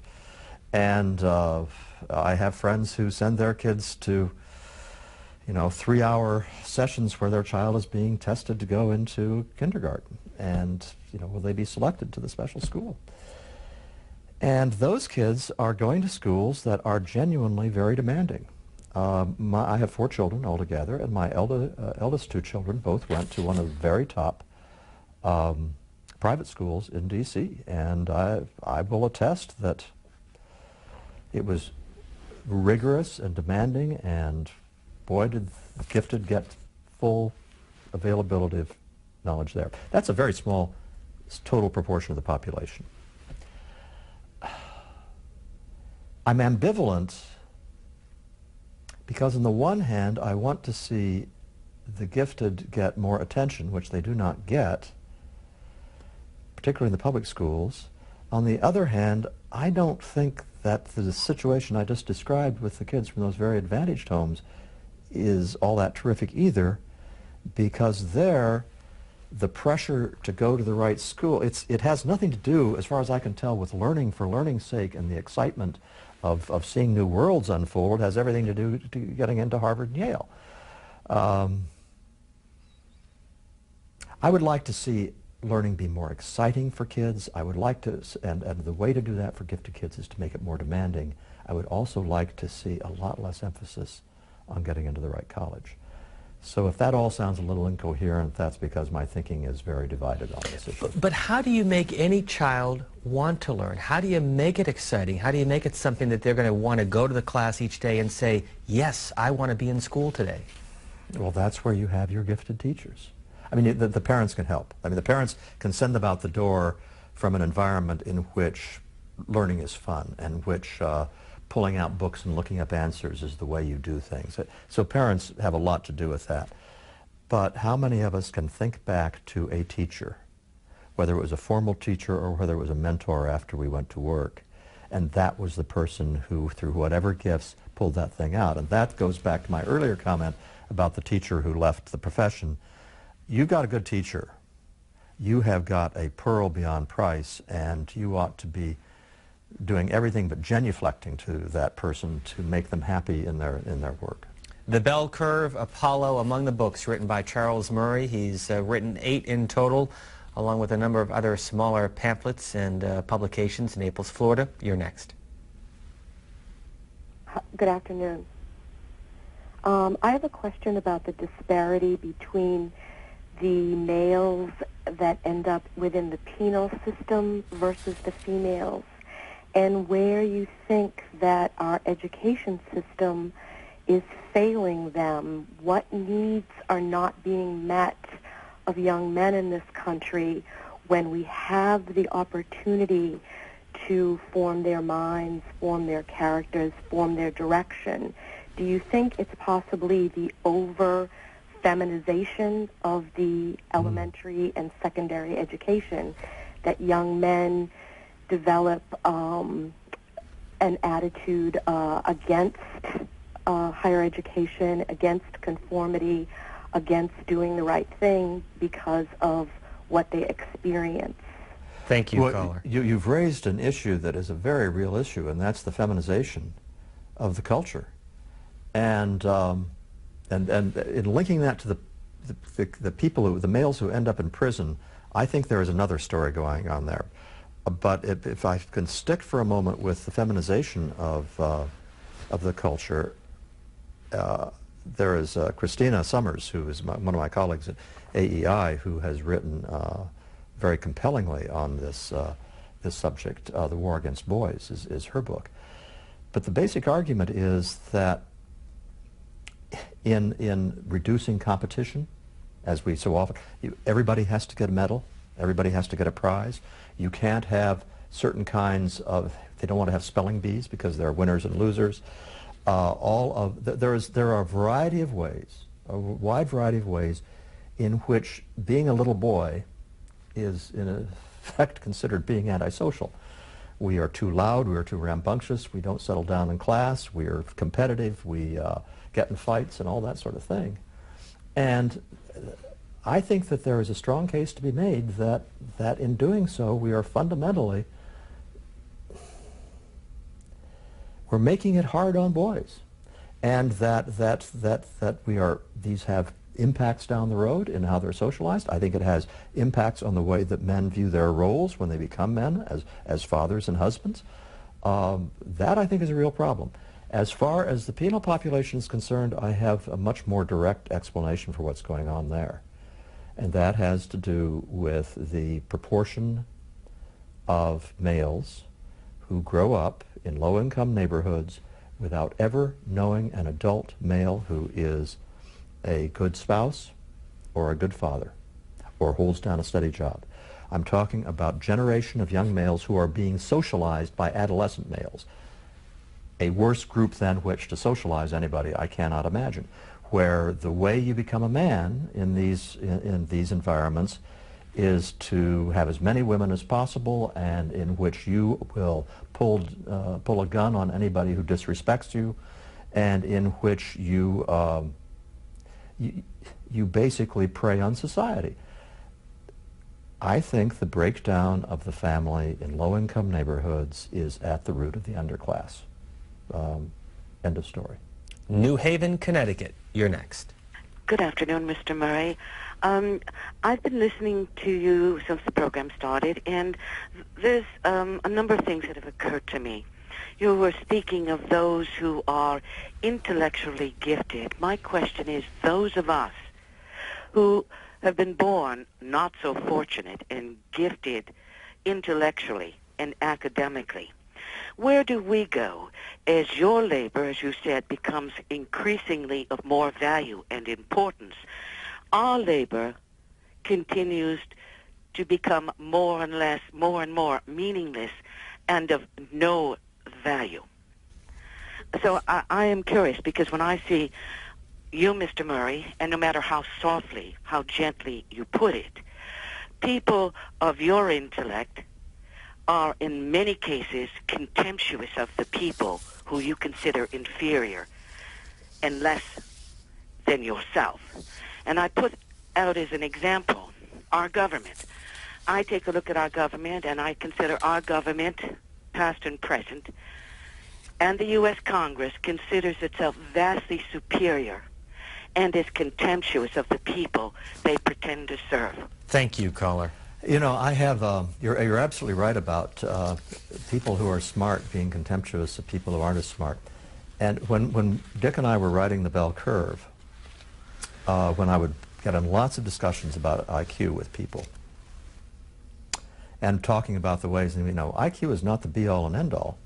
I had what I thought was a perfect thought experiment to deal with this. And it would go like this, and I invite all our viewers to play along with my thought experiment and say to yourself, how would you answer this? First, I want you to think of someone with an IQ a lot lower than yours, let's say 20 or 30 points, whatever you consider to be a lot. Now, be honest. Do you, in some respect, feel in any way a little bit sorry or condescending toward that person? That's the first half of the question. And so once I got an answer on that, and a lot of times people would say, yeah, well, yeah, I do a little. And then I would say, okay, now think of somebody who has an IQ a lot higher than yours. And most of us know a lot of people with IQs higher than ours. I certainly do. And I said, do you in any way feel inferior to that person? And the whole point of the thought experiment is that when I think of people with much higher IQs than I have, that I do know, I don't feel the slightest bit inferior to them. They can do things I can't do intellectually. That has nothing to do with whether I'm inferior to them, because look at myself and I see all these other wonderful qualities in me that make me special and that, you know, I don't feel inferior to them. And my thought was, that's what everybody will say. And most people do. I had a number of very highly educated, very high IQ people who would say to me a little shamefacedly, well, yeah, I do feel kind of inferior to that person. The caller, even though I have a feeling that she would not consider herself an ally of mine, is on this issue. IQ is a very important quality for certain kinds of things that has nothing to do whether you are a person that I want to have dinner with, that I want to marry, that I want to trust if I'm in a bar fight. The qualities that make you interesting and funny and valuable and the rest of it have IQ feeding into that, and boy, is that not only is it not the be-all and end-all, it's a fairly small part of the package. And I also would like to agree with the caller. I hope I'm not upsetting her by agreeing with her so much that, yeah, I think that the Congress of the United States feels, they would never admit they feel superior to the rest of us, but boy, do they act as if they know what's best. Boy, do they act as if they can do whatever they doggone well please, because it's for our own good. And the fact is, they are supposed to be working for us. And I think they forget that in large numbers. So, caller, you were right on. One other point on education. Roger Derby of Oak Ridge, Tennessee. This email, please comment on teacher licensing. From where I sit, I think it does more harm than good by keeping out well-qualified people who would like to help improve education, particularly at the secondary level. Absolutely right. I mean, think for example, of the terrible shortage we have of good math and science teachers. And one of the reasons you have a shortage of them is that people who are good in math and science are likely to go into professions where they're engineers and mathematicians and, you know, making lots of money and so forth. Well, a lot of those people retire. A lot of those people have extra time. A lot of those people would be very interested in teaching. Maybe they are 23 or 24 years old and they would like to teach for a few years to save up a little money for something else before they go into another career. There are all sorts of people in math and science who, if we didn't have the licensing laws, would be very interested in coming to teach in public schools. How does that impede them?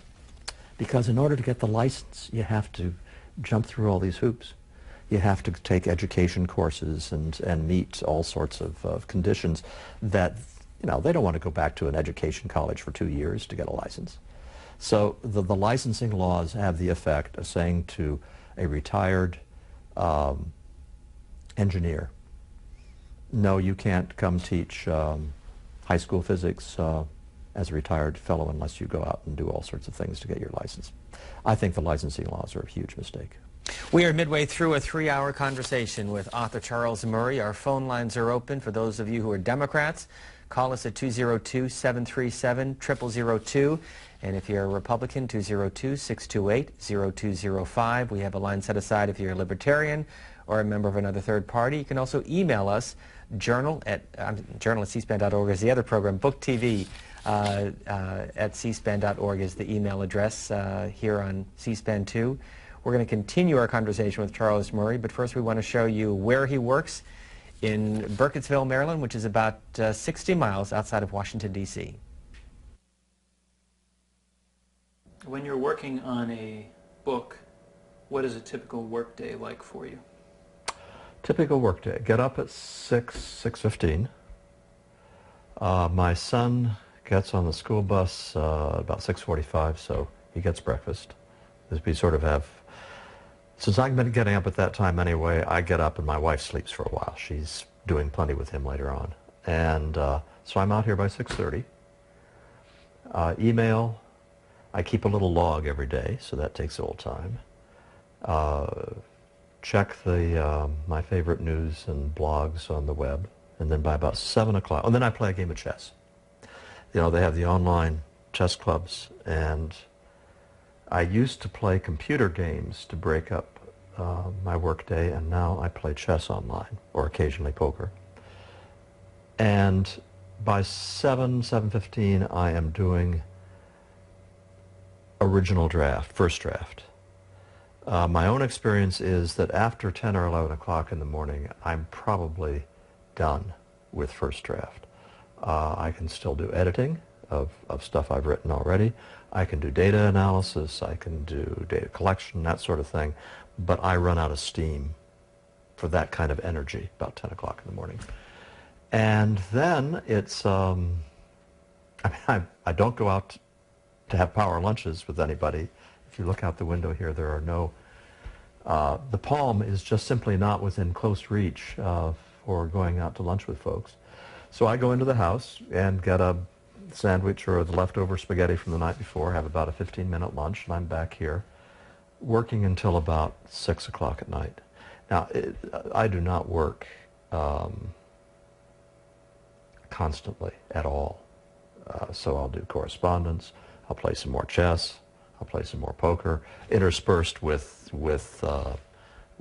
more work on whatever book or article I'm working on at that time. Once I leave here, once I get out of the room at 6:30, I'm done. I do not work at night. I go in and I have my martini and I have my dinner and I watch TV and read a book and go to bed. You have your office here in a separate building? Yeah, this used to be a garage, and then the bell curve brought me lots of different things in the way of unwanted stuff, but it did bring me, for a few brief shining moments, enough discretionary income to do over this garage and make it into a library in the other room, and then this office here, which I'm very grateful for. It's been a very nice workspace. So it's a pretty eclectic library. I have lots more reference books here, I suppose, than I have actual narrative books. At least I certainly make a lot more use of those. And increasingly, I'm doing my research in the web as well. So that there's a lot of stuff you can pull down off the web. You still can't pull everything off it, but more and more every year. And I would imagine if I survive long enough, and by long enough I imagine 10 or 15 years will be long enough, I'm not going to need any of this stuff anymore. It'll all be accessible online. Even now, I wouldn't be able to do the work out here in Burkittsville, 60 miles from D.C., if it weren't for this thing. It has just made it possible to be freed from a university setting or from a major city, to my great delight, because I like living out here as opposed to in the city. You have a double monitor there. Is that important for the way you work? The more the better. I'm thinking about putting in a third one, because what I can do ordinarily is I can bring up, if I'm working with data, I can have a spreadsheet over here, and then I can have my my manuscript over here, and it just makes it very convenient. See that you can treat them as one contiguous space, and so I've had two screens. I've had two screens, I think, for about 12 or 14 years now, ever since my Macintosh was more powerful enough to support two screens. Don't get me started on Macintosh versus PC, because then we are engaged in a theological debate of enormous intensity. I feel very passionately about having the Mac. Richard Hall, who spent some time with our guest Charles Murray in early January as we prepared for this program. Let me go back to your book, The Bell Curve, and you pointed out one of the societal changes that we had seen from the 1940s through today, and that is that back in 1940, just before the start of World War II, fewer than half of the men finished high school. Mm-hmm. What changed besides the obvious, besides the war? I don't think that there was any that increased the proportions of people going to high school and college. But I don't think that it was anything other than the natural effects of increasing wealth and increasing opportunities. So that, well, the Murray family is a good example. My father graduated from high school in the mid-1920s. And could not go on. Well, he tried to go on to college, but he had to drop out after a term to support his. A picture of your father here. Is this along with your mother? That's right. That's my father and back. And with any luck at all, my father is watching at the age of 97 right now. And he had to drop out of college because he had to help support his family. He has 3 children, and all 3 finish college, and 2 of them have advanced degrees. And they were able to do so because he despite having just a high school education, became an executive in a company and was able to finance it for his children. So it was, I think it was a very natural progression that as national wealth increased and personal wealth increased, one of the first things that people want to get in a free society is more education and more opportunity. And what % of our population today finishes college? Finishes college, you've got me. I think that something in the order of 30, oh, the numbers keep changing so fast. We're around a third that I think are finishing college, but I could be off by 5 percentage points on that. It's a lot at this point. It's probably too many. Yeah, it goes back to the point I was making earlier, that the number of people who can profit from a genuine college education is probably a lot less than 33%. Now, the fact is that we have changed the meaning of college education, so it's replaced trade schools in some cases, and in other cases the degree has just become fraudulent, so you can get through taking courses in modern film and so forth. But it's too many insofar as there are lots of more interesting ways to spend those years for a very large proportion of the population than studying traditional college curricula. You also had written that in the category of people who matter, Louis Pasteur, Edison, Mozart, of course, they're all dead now. As historians look at this period in our history, right now, 100 years from now, who will be some of the people that matter? Now, if you're talking about the sciences, then the answer is easy. I mean, I can't give you all the names because I have not kept up on contemporary science, but you take the people who are winning the Nobel Prizes and so forth, and many of them will have done things which 100 years from now, 200 years from now will be considered important. It's a very interesting question if you go to the arts. So here's a challenge that I took away from, well, actually I think I included it in the text of Human Accomplishment, because I was talking about the evidence that up to the time that where this book ends, which is 1950, that accomplishment in the arts was declining by several quantitative measures. And so then I challenged the reader. I said, okay, since 1950, what do you think? Name for me a motion picture or a novel or a musical composition or a work of visual art that you think people will still care about 200 years from now, in the same way that Vivaldi and Jane Austen are still part of our world today. And in posing that challenge, and maybe we'll get some callers and emails to give us answers to this, but I've got to tell you, everybody who's tempted to nominate the Beatles or whatever, that my next question is, seriously? Because a lot of times when you think about a writer or a musician or a composer that we say, gee, we think they're great, to what extent are they great because of when you first learned to hear them? You know, the Beatles are part of your experience growing up in the 1960s, or a movie that you especially like is part of a particular experience. To what extent are these timeless works of art that people will keep going back to again and again? Now, I'm not saying there aren't any. In fact, I have my own nomination, which I am in print as having given as a movie that will still be around 100 years from now, namely Groundhog Day. But aside from those few nominations, I sort of run out pretty fast. Groundhog Day? See, another person who just doesn't obviously see that Groundhog Day is a brilliant moral fable. We've seen the movie, but you've got to pay more. All the movies you've got to pay more attention. It's an Aristotelian moral fable of incredible profundity. You've got to run home after the show and get the VHS and put it on. I'm actually quite serious. It's an absolutely brilliant movie. But the larger point is there aren't very many things that are obvious candidates for works of art that are going to survive. So if you ask me to name a current writer or composer that's going to last, I don't have any nominations for you. Just don't get that DVD until this program is over. Davidson, North Carolina with Charles Murray. You're next. Davidson, North Carolina? Yes, Go ahead. I'm here. Go ahead, please. Well, I wanted to comment about the question why children learn to read the words and get no meaning from the sentences. And I think by and large, those are the children who have not been read to at home.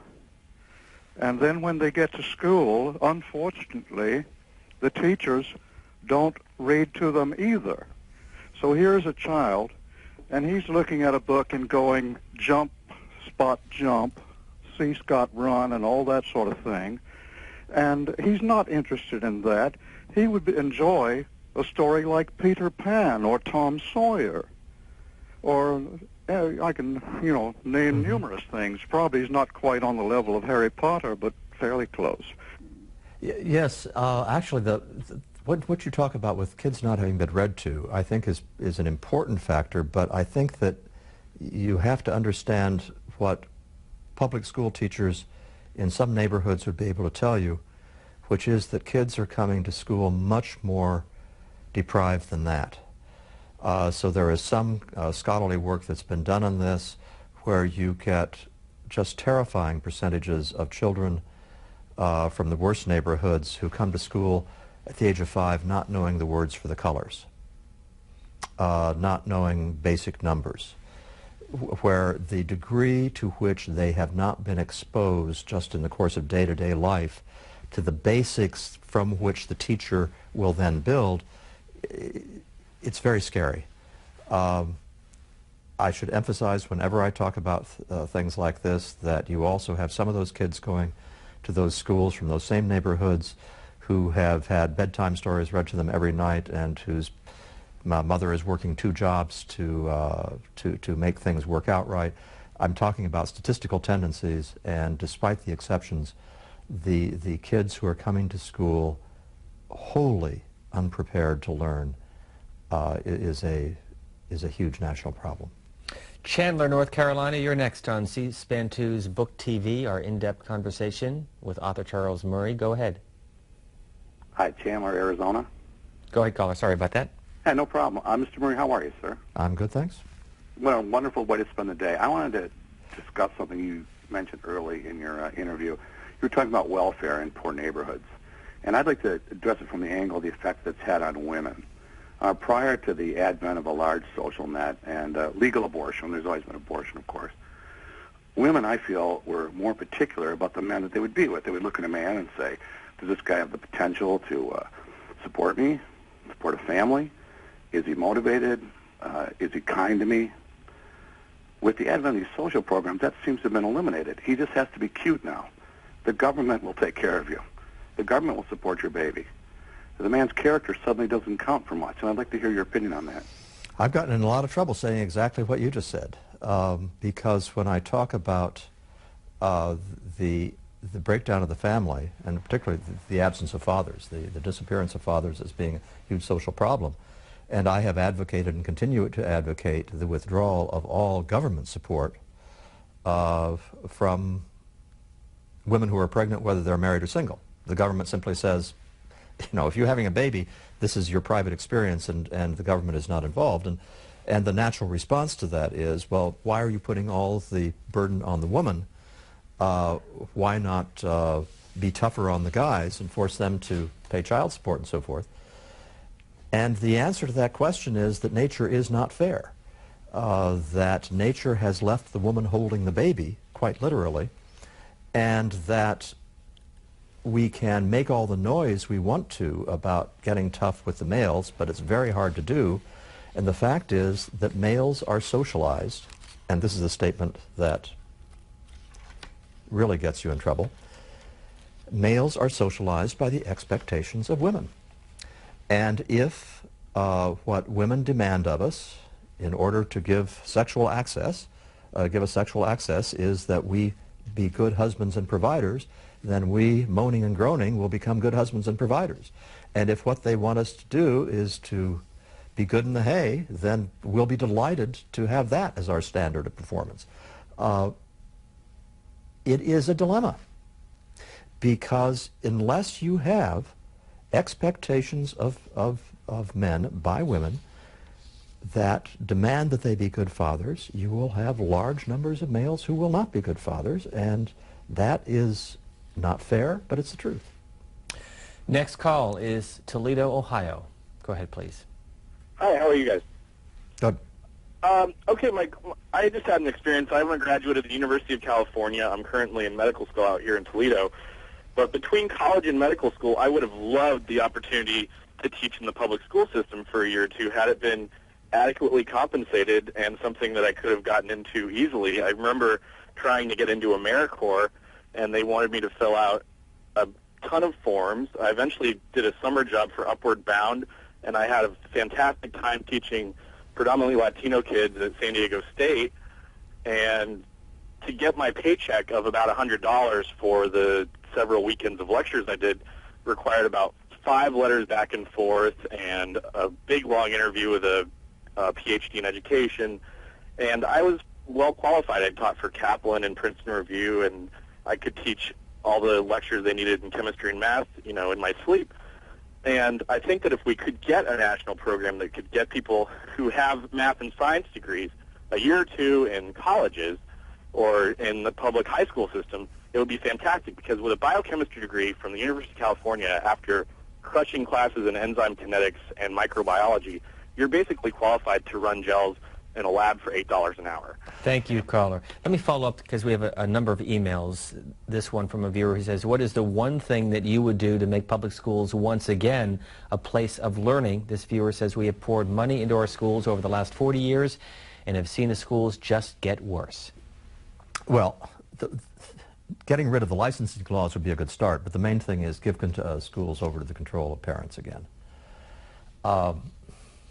It will not be a panacea, but if parents, a voucher is the easiest way to do this.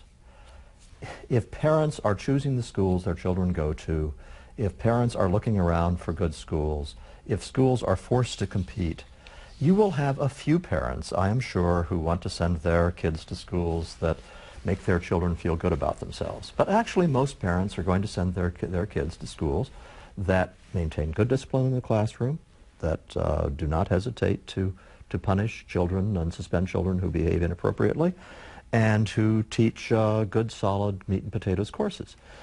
And if the schools aren't doing that, parents won't leave them in those schools. It is as if there is a myopia.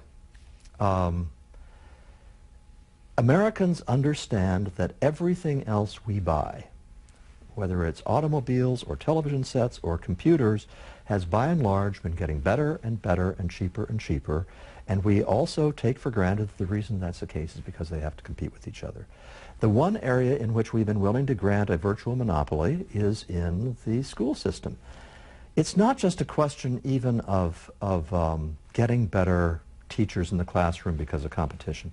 Think of all the ways that technology could be employed to improve the schools if you had hundreds of entrepreneurs out there, school entrepreneurs, who are trying to figure out good ways to do it. Just the unwillingness to introduce genuine competition, authentic competition, not the kind of ersatz competition we have with the charter schools and things. The reluctance to do that just mystifies me, because we are spending, and this is a point that I don't think is adequately understood, we are now spending vast sums per pupil on education. So it used to be that you could say, let's say of schools in the inner city, we just aren't spending enough. You can't say that anymore. If you look at Washington, D.C.'s per pupil expenditures on public schools, it's 16 to 20,000. Yeah, it's getting, private school level. No, I shouldn't say I should say expensive private school level. It's getting top-ranked private school level as opposed to much less private schools. So, for heaven's sakes, get competition into the school system. Real competition. Just give parents the money and let them decide. Dave Castor of California, Mr. Murray, what is your IQ? I could guess, because I know my SAT scores, and also I had an interesting experience. By the way, I got an IQ score, IQ test when I was in 8th grade, like everybody did, but I never learned what the score was. And then I got one of these little book of do-it-yourself IQ tests when I was in Thailand in the early 1970s, and I took a couple of them, and I kept getting the same score. And just about 3 or 4 weeks ago, I was on the web, and there's one of these IQ tests that you take on there, and by golly, I got within a point of the same score I'd gotten back in the 1970s in the ones in Thailand. So I now think I know my IQ score, but I'm sure not going to tell you. It is not stratospheric. It's just fine. I'm never going to be an astrophysicist. I just have to face that. You did that between your poker games and chess games? Yes, I did. One has to keep busy. Next call is from Chicago. Go ahead, please. Yes, I wonder why there is no emphasis on vocational training in this school, trade schooling and education. I can give an example, for example, in Europe, specifically Germany, where they have a great emphasis on trade education, and the companies get some kind of assistance from the government, like big companies, Siemens Group, even Daimler, Chrysler, take students from maybe the 10th grade of education based on their aptitude tests and take them and graduate these students, helping them to get a good living. In this country, we don't have anything like that. Community colleges do the job, but not that much. There's also this email from Vicky Zelansky of Tucson, Arizona, who says along the same lines, do you see a connection between our culture's devaluing work and the move away from technical or vocational education? Yeah, I think that connection is absolutely there. As to why it happened, I suppose it has to do with an admirable American characteristic, which is wanting to do better than your parents, and doing better has been thought of in terms of the professions, and the very highest paid occupations, of course, do usually require to have a college degree, unless you're Bill Gates, and he didn't have one. But I wonder if there isn't reason to be optimistic that there could be a turnaround on this, because the economics of non-intellectual work are not all one direction. If you're talking about what's the price for a ditch digger, that's gone way down. But take another classic menial job, and that is gardening, landscape gardening, cutting the lawn and being the gardener and so forth, which used to be thought of as out in California, you would have immigrants be your gardeners and so forth, and you'd pay them very low wages and all that. Well, another anecdote, but I have a feeling viewers will know the same thing is going on in their areas, and I'm also quite confident you can go to the numbers and validate this quantitatively. The anecdote is that we had a fellow who used to work for a nursery near Frederick, and he would, I'm sure, get $10, $12 an hour, I suppose he got, and he would plant trees and do this and that and the other thing, and then the nursery cut out its direct service business, so he no longer had a job. And lo and behold, he suddenly discovered that the people he'd formerly been going out to their houses and doing this stuff for were delighted to pay him $30 an hour to come do this part-time at their homes. And we're not talking about the expensive suburbs of Washington, D.C. now. We're talking about ordinary, middle American kind of economy. And it dawned on him that $30 an hour was a lot better than he'd been making. The same thing is going on in all kinds of crafts. As you have increased affluence throughout the society, you have increased discretionary income that can go into paying good wages and also providing a kind of prestige that I think may be on the way up. I think that these days, for example, a master cabinet maker probably is getting so much attention from his potential clients, since he's overworked and has to put them in a queue, that it's starting to look fairly much like social prestige. So I think that maybe in terms of these kinds of skilled trades, the future may be brighter than we realize. A behavioral study in the rural modernization, social and economic change in Thai villages. Explain this book. My dissertation. I had done the dissertation on Thai villages where I had done field work after Peace Corps and after I had been working for AID.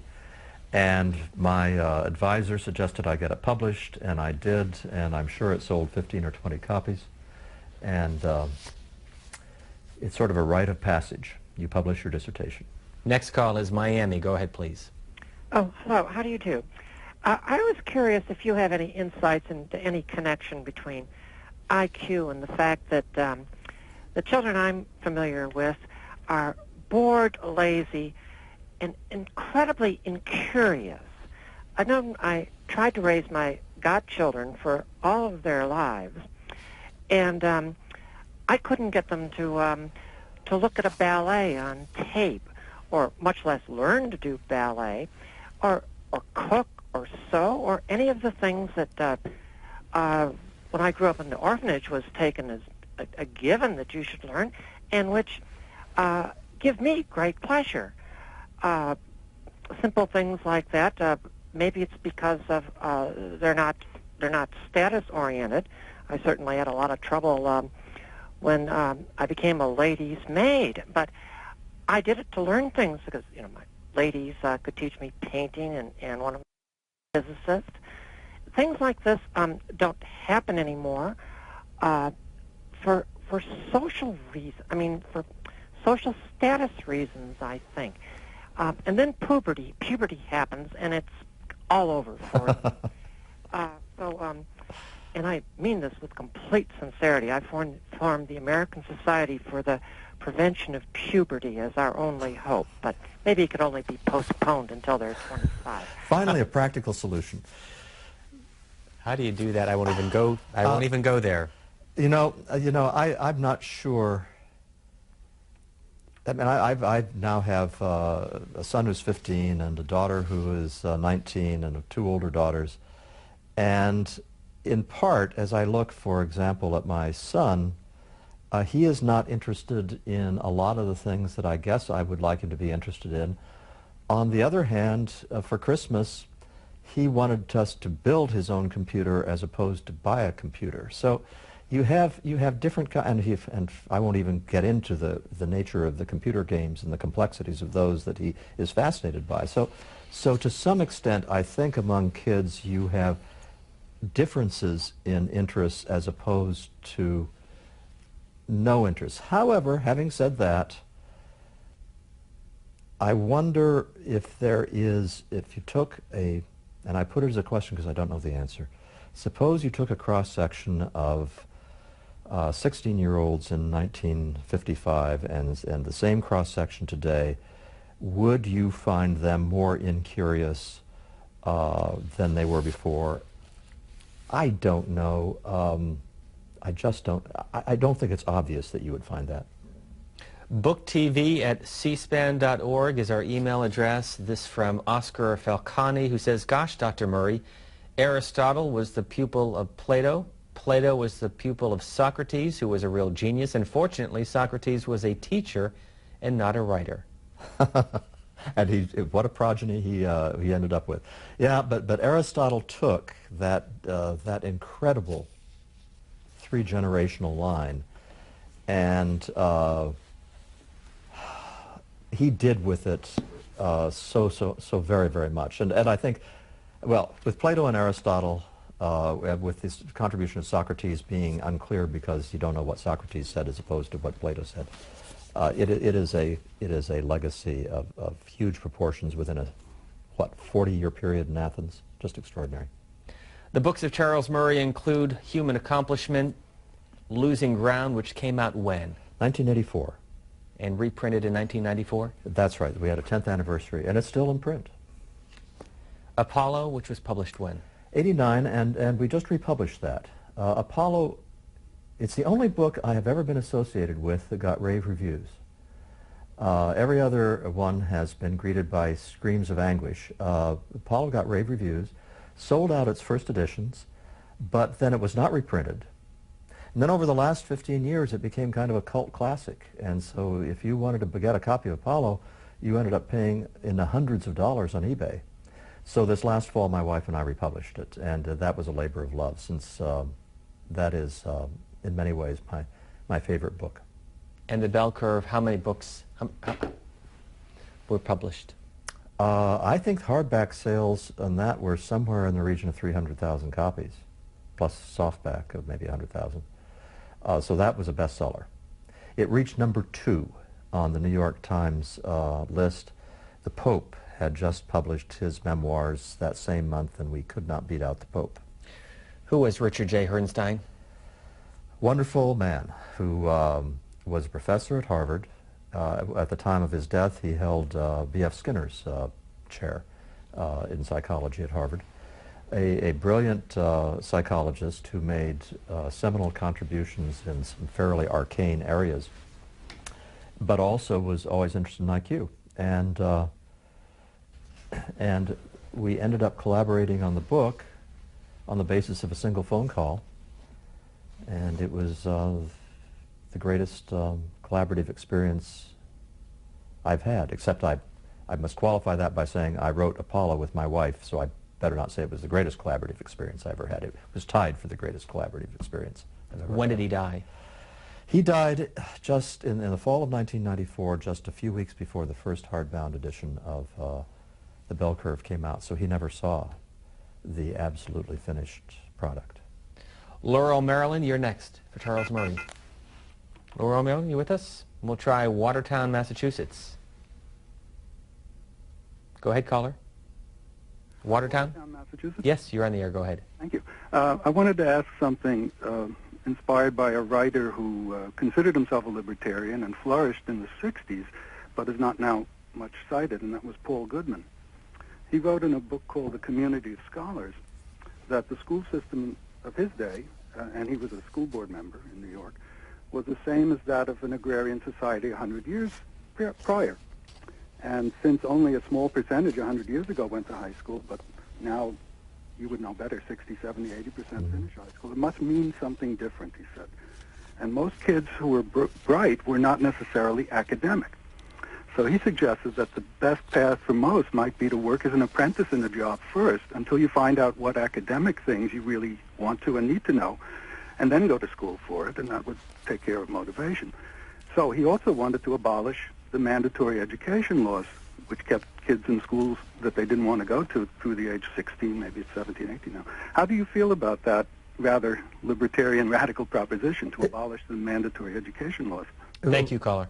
I think the nugget that is most important there is look how different the whole high school experience is now from the way it was at the turn of the 20th century, when then you had a much smaller set of kids going beyond 6th grade, and all at once you are keeping in the school system a whole bunch of people who before would have been out of the school system. Well, that's fine, because it's all right with me if kids 13 and 14 are still getting some sort of training. But then the second point that I think resonates a lot, what kind of training is appropriate? Now, one must tread carefully here, because you do not want to be in the position of having the state administer screening tests, and this is what used to be done, I know, in England, whereby if you at the age of 11 plus, if the test you took, if you got a certain score, you went into an academic track. If you got a lesser score, you went into a vocational track, and so forth. You don't want to do that. But so you don't want to force people into tracks. But what you do want to do is to have a high school system or an educational system that just has lots richer opportunities for different paths for different people of different kinds of abilities to take. And right now, I'm with the caller in being very suspicious of this system, which has everybody in lockstep in a kind of ersatz academic high school, but which isn't really academic in the true sense of the word. Decatur, Michigan, you're next. Hi, I'm a public school teacher, and I see in the public schools in Michigan huge investments in technology, but what I don't see is investment in teacher qualification or integration of that technology in the classrooms. I see more often we have to wait anywhere from 10 or 15 years for that old generation of teachers to pass before the younger ones are able to implement and use that technology. Well, I guess I would add a question on that, sir, which is when you see those amounts of money being spent in technology, how confident are you that it's being spent well?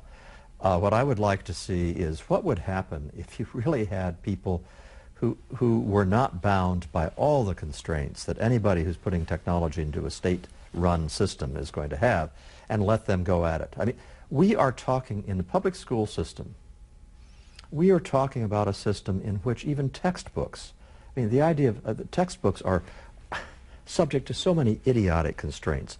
And the use of technology is going to be subject to idiotic constraints, plus the fact it's going to be subject to the fact, the constraint, the main constraint, which is the people who are figuring out the technology don't have that wonderful driving incentive that the entrepreneur has to make it work. So I go back to my real solution, which is we're spending lots of money on education. Give that money to the parents, say good luck, and let them go. Our next call from Hawaii. Go ahead, please. You're on C-SPAN. For a very interesting and thought-provoking interview. My question is, do you think there should be a safety net or social insurance program for retirees who lose their pensions as innocent victims of corporate bankruptcies or fraud? No, I don't. I think that the way that you deal with that kind of problem is first that you learn from it. So that if you are, for example, in Enron, as I understand it, and I'm not an expert on this, but as I understand it, they had about 17 different options for their pension system where you didn't have to put your money into Enron stock. You could put it into all sorts of things. And people chose to put it in Enron stock because it looked like it was going nuts and so forth. Well, those are individual choices. I say throw people in jail if they have been fraudulent and deceitful. And I would say to people who are looking at their pension savings, and I am one of them at my age, who, by the way, lost money in WorldCom, that when you make your decisions, think about good investing principles. But the idea that the government can come to our rescue when we do things that turn out not so well seems to me to be not only impractical but also kind of deadening. I don't particularly want to live in a world where I'm cradled that well. Kevin from Cheyenne, Wyoming emails, I admire your moral courage and the writings of the bell curve. That said, what is your opinion over the furor with Ward Churchill? He, of course, is the professor at the University of Colorado. Should he be fired? Should he be disciplined? No. I think the condign punishment for the University of Colorado is that parents are going to look at a school and say, I don't want to send my kid to a school that has people like that there. And if parents don't respond that way, then that's fine. But on the one hand, I'm not a big fan of tenure. All right? I think tenure, I think that the most intellectually cowardly places in the country are universities these days. You see far more intellectual courage in the think tanks and other private institutions than you will in academia with its tenured faculty, because the real sources of the cowardice are not that they're going to get fired from their job, it's the social pressures to conform. But if you are going to have tenure, you have an agreement with a professor, and he has expressed views that fall under the rubric of views of the way the world works, and they can be idiotic, but they are protected, so no, you can't fire him. He had said, quote, as for those in the World Trade Center, well, really, let's get a grip here, shall we? True enough, they were civilians, sort of, but innocent? Give me a break. He then referred to them as little Eichmanns, referring to Adolf Eichmann, who was obviously part of the Third Reich. No, the man is nuts as far as I'm concerned. But what he did, you can't rewrite a contract after the fact. And if he has tenure, it seems to me that that kind of statement is fully protected by his contract. Los Angeles, for Charles Murray, you're next. Hi, this is me. Hello? Go ahead, Los Angeles, you're on the air. Wade, how are you? Good. It's nice to talk to you. It's an interesting discussion. I had a few quick points. Just wanted to say that you're advocating the idea that parents could choose better what schools to send their kids to than the state. Brings to mind the question of parents who are uneducated themselves and who are unable to evaluate a teacher, or who don't have time or an interest to evaluate a teacher. Just giving them money to choose a school won't improve the schools in any way. I don't see how a parent, and particularly like the Republican Party, who advocates the idea of vouchers, who has their platform basically asserts and constantly puts down academia as a negative and mocks college-educated people. The idea that somehow their plan to transfer money to people who already would send their kids, who are educated and can send their kids to private schools, whereas people who are uneducated would get the same money and wouldn't know where to spend it because they themselves don't have the education to know what's a good teacher. I disagree with that. And actually, I have a whole chapter on that in a book we have not mentioned. It's hidden under your papers there. And I have it right here. And if Apollo is my favorite book in terms of having fun, this is my baby. This is the book that I sort of poured my heart out into and have a lot of thoughts that I've continued to use ever since. But anyway, in there, I say, well, what would happen if you did have a pure system of vouchers where people could spend money, and what about the people who don't have an education? First, sir, in Los Angeles, I think you are wrong when you say that just because somebody's uneducated, they can't choose a good school for their kids. I think when they go to that school and talk to the principal and look at the way the school is run and so forth, they can make decisions that are just fine. But that's not the only dynamic at work. If you had a system in which parents were spending their own money, it would not be the case that each one of them de novo would be making a decision absent any other information about what school to send their kids to. Schools would quickly get reputations, and just as they do today. So when you have parents competing to get their children to the best private schools in Washington, D.C., it's not because they have individually gone out and decided such and such a school is the school where I want my child. They instead are going by its reputation. Reputation is a very valuable shortcut for acquiring information about a place. So that's part of what would go on. And I think that the net result of all that would be choices of schools that are at least as good as the choices we have now, which is no choice at all. And this, sir, is the ultimate objection I would have to your objection to giving parents the money. Inner city school systems in some of our largest cities are about as bad as they can get. If you would describe for me the bad kind of school a parent would choose, I would say to you, that's the kind of school they're already going to. The downside risk is close to zero. Well, let me get to one of the overriding questions that you pose in this book, and that is, you talk about the federal government, it could be state or local government. If they seek to do good with education, with health care, with housing, there must be a measure, you say, of what good means. Yes. More prisons, more food stamps. So how do you define good? Well, you know, when I started out to write, I quit my job. I was a scientist at a nonprofit, nonpartisan organization that did evaluations of social programs for the government, on contract with the government.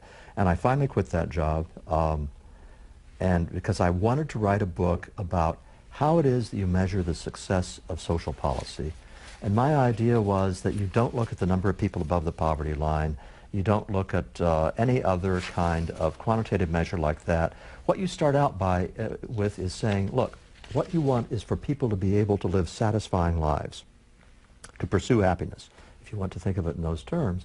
And so what you want to think about is what are the constituent elements whereby people go about pursuing happiness.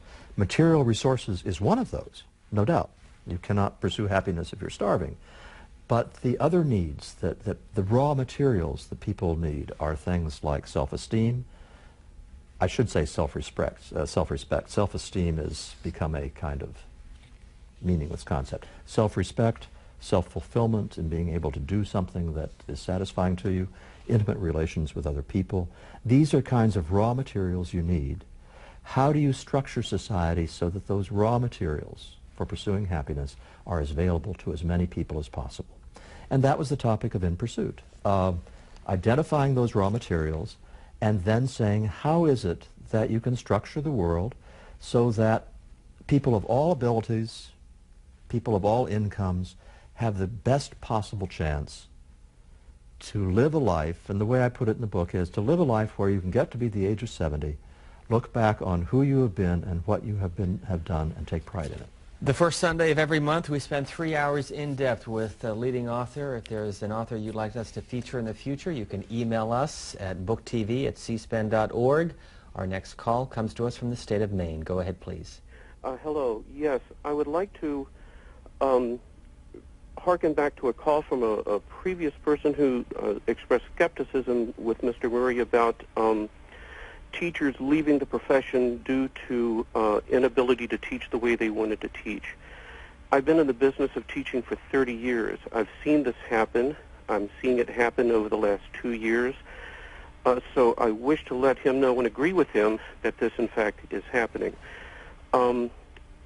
Although I think some of the reasons are not just teaching to the test, that's part of it, but there's a degradation of respect for teachers that's happening. Teachers are held in lower and lower and lower respect. Their word is not trusted. I see parents coming in almost, I hate to use the word psycho, but very wrathful when their child is either disciplined or given a grade that's not satisfactory. I see this as pressure on parents hoping to find the good life for their children, but they're misdirecting anger. Yes. Yes to everything he said. And I have heard other stories, the same kind of thing, that if you give a child a B, that you have an angry parent. Why did this happen? Well, there was a fundamental shift in the 1960s. I hate to treat the 1960s all the time as my whipping boy for things that have gone wrong, but the 1960s have a lot to answer for. And you did not like Lyndon Johnson's Great Society. I did not. So I'm going to say, sorry folks, it's the 1960s again. But the major shift that took place in the 1960s, there were a couple of major Supreme Court decisions. And what those major Supreme Court decisions did, in a narrow sense, was to expand the student's right to appeal, to have a legal process for suspensions and things like that. That was the narrow meaning of it. What it really did was also fundamentally change the relationship between the administration of a school and the students in a school. So before, the assumption was basically the principal and the teachers can do pretty much what they darn please in running that school. And they are the authorities, and the kids are there to learn, and the kids are also subordinate to them. That whole relationship fundamentally shifted. And I think that if you want to get back to a situation in which teachers start to get respect again and are able to run their schools, may I once again suggest that if you have schools in which people are sending their children, and people are trying to send their children to the right schools, their favorite schools, this goes away. And I noticed in the case of the expensive private school to which my eldest daughters went, where people really wanted to send their kids, I would be interested to hear any private school teachers write in. Do you get angry parents if it's a competitive private school where they have to worry about their kid getting expelled? Do you get parents coming in giving you a lot of grief when you discipline them?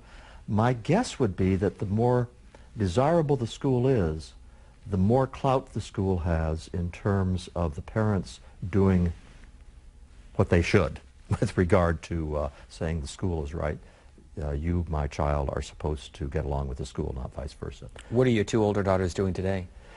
One is just finished her PhD in the history of science at the University of Indiana, and she is at this moment in Siem Reap, Cambodia, where her husband is a professional photographer and who photographs Cambodia at Angkor Wat. And my other daughter is in Bangkok, living in Bangkok, where she is in the travel industry. She graduated from Harvard with her BA, but she, quite wisely, in my point of view, decided there were enough overeducated people in her family and went directly into the world of work. Next call is Savannah, Georgia, for Charles Murray. Hi, thanks for your show. I have a question for Mr. Murray regarding the Milton and Rose Friedman Institute, if you're familiar with that, and if you have any information that you can kind of pass on about it. Milton and Rose Friedman are two of my favorite people, and Milton Friedman is, talk about a formative influence, probably the single living person who's been most influential in my thinking. But I do not know about the Milton and Rose Friedman Institute. I presume it's on the web someplace. The Bell Curve came out in 1994. We talked to you as part of our Book Notes program. This is what you said. I think with this book, you will see an enormous change in perception of it over the course of the next couple of years. Because the book that actually exists is so radically different from the book that has been portrayed. The word is going to get out. I also assume that there's going to be a second wave of people who say, actually, the book is quite different than it's been portrayed. And then, but a couple of years from now, it'll be seen as much differently than it is now.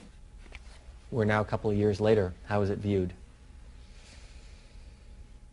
I don't have a good handle on that, but I do know the kind of work that's been coming out since then. I think The Bell Curve was kind of a stealth book insofar as nobody refers to it by name anymore and says, oh, The Bell Curve was right.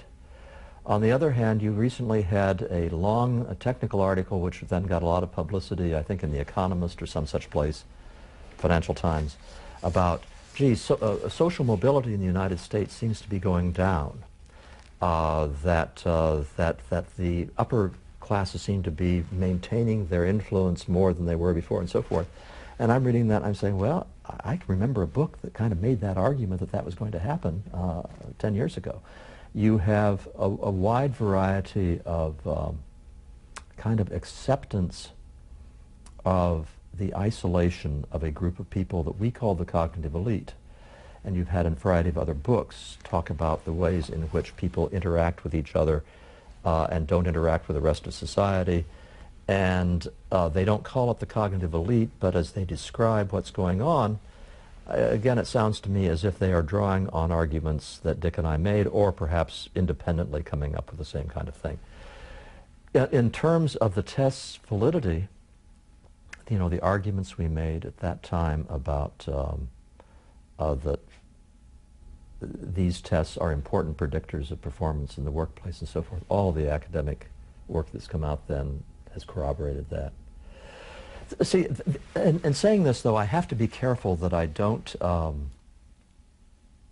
sound too self-congratulatory, because the fact is Dick and I did not say anything in The Bell Curve that was pushing the envelope of knowledge at that time. What we said were things that were very much in the mainstream of the scientific state of knowledge, and so the fact that they have not been overturned is not a testimony to our prescience, but I think to our caution. These are just three of the many books that came out critical of the Bell Curve. Hugh Price, in a panel that C-SPAN covered back in December 1994, had this to say about the work of Charles Murray. The Bell Curve is a provocative yet profoundly troubling book.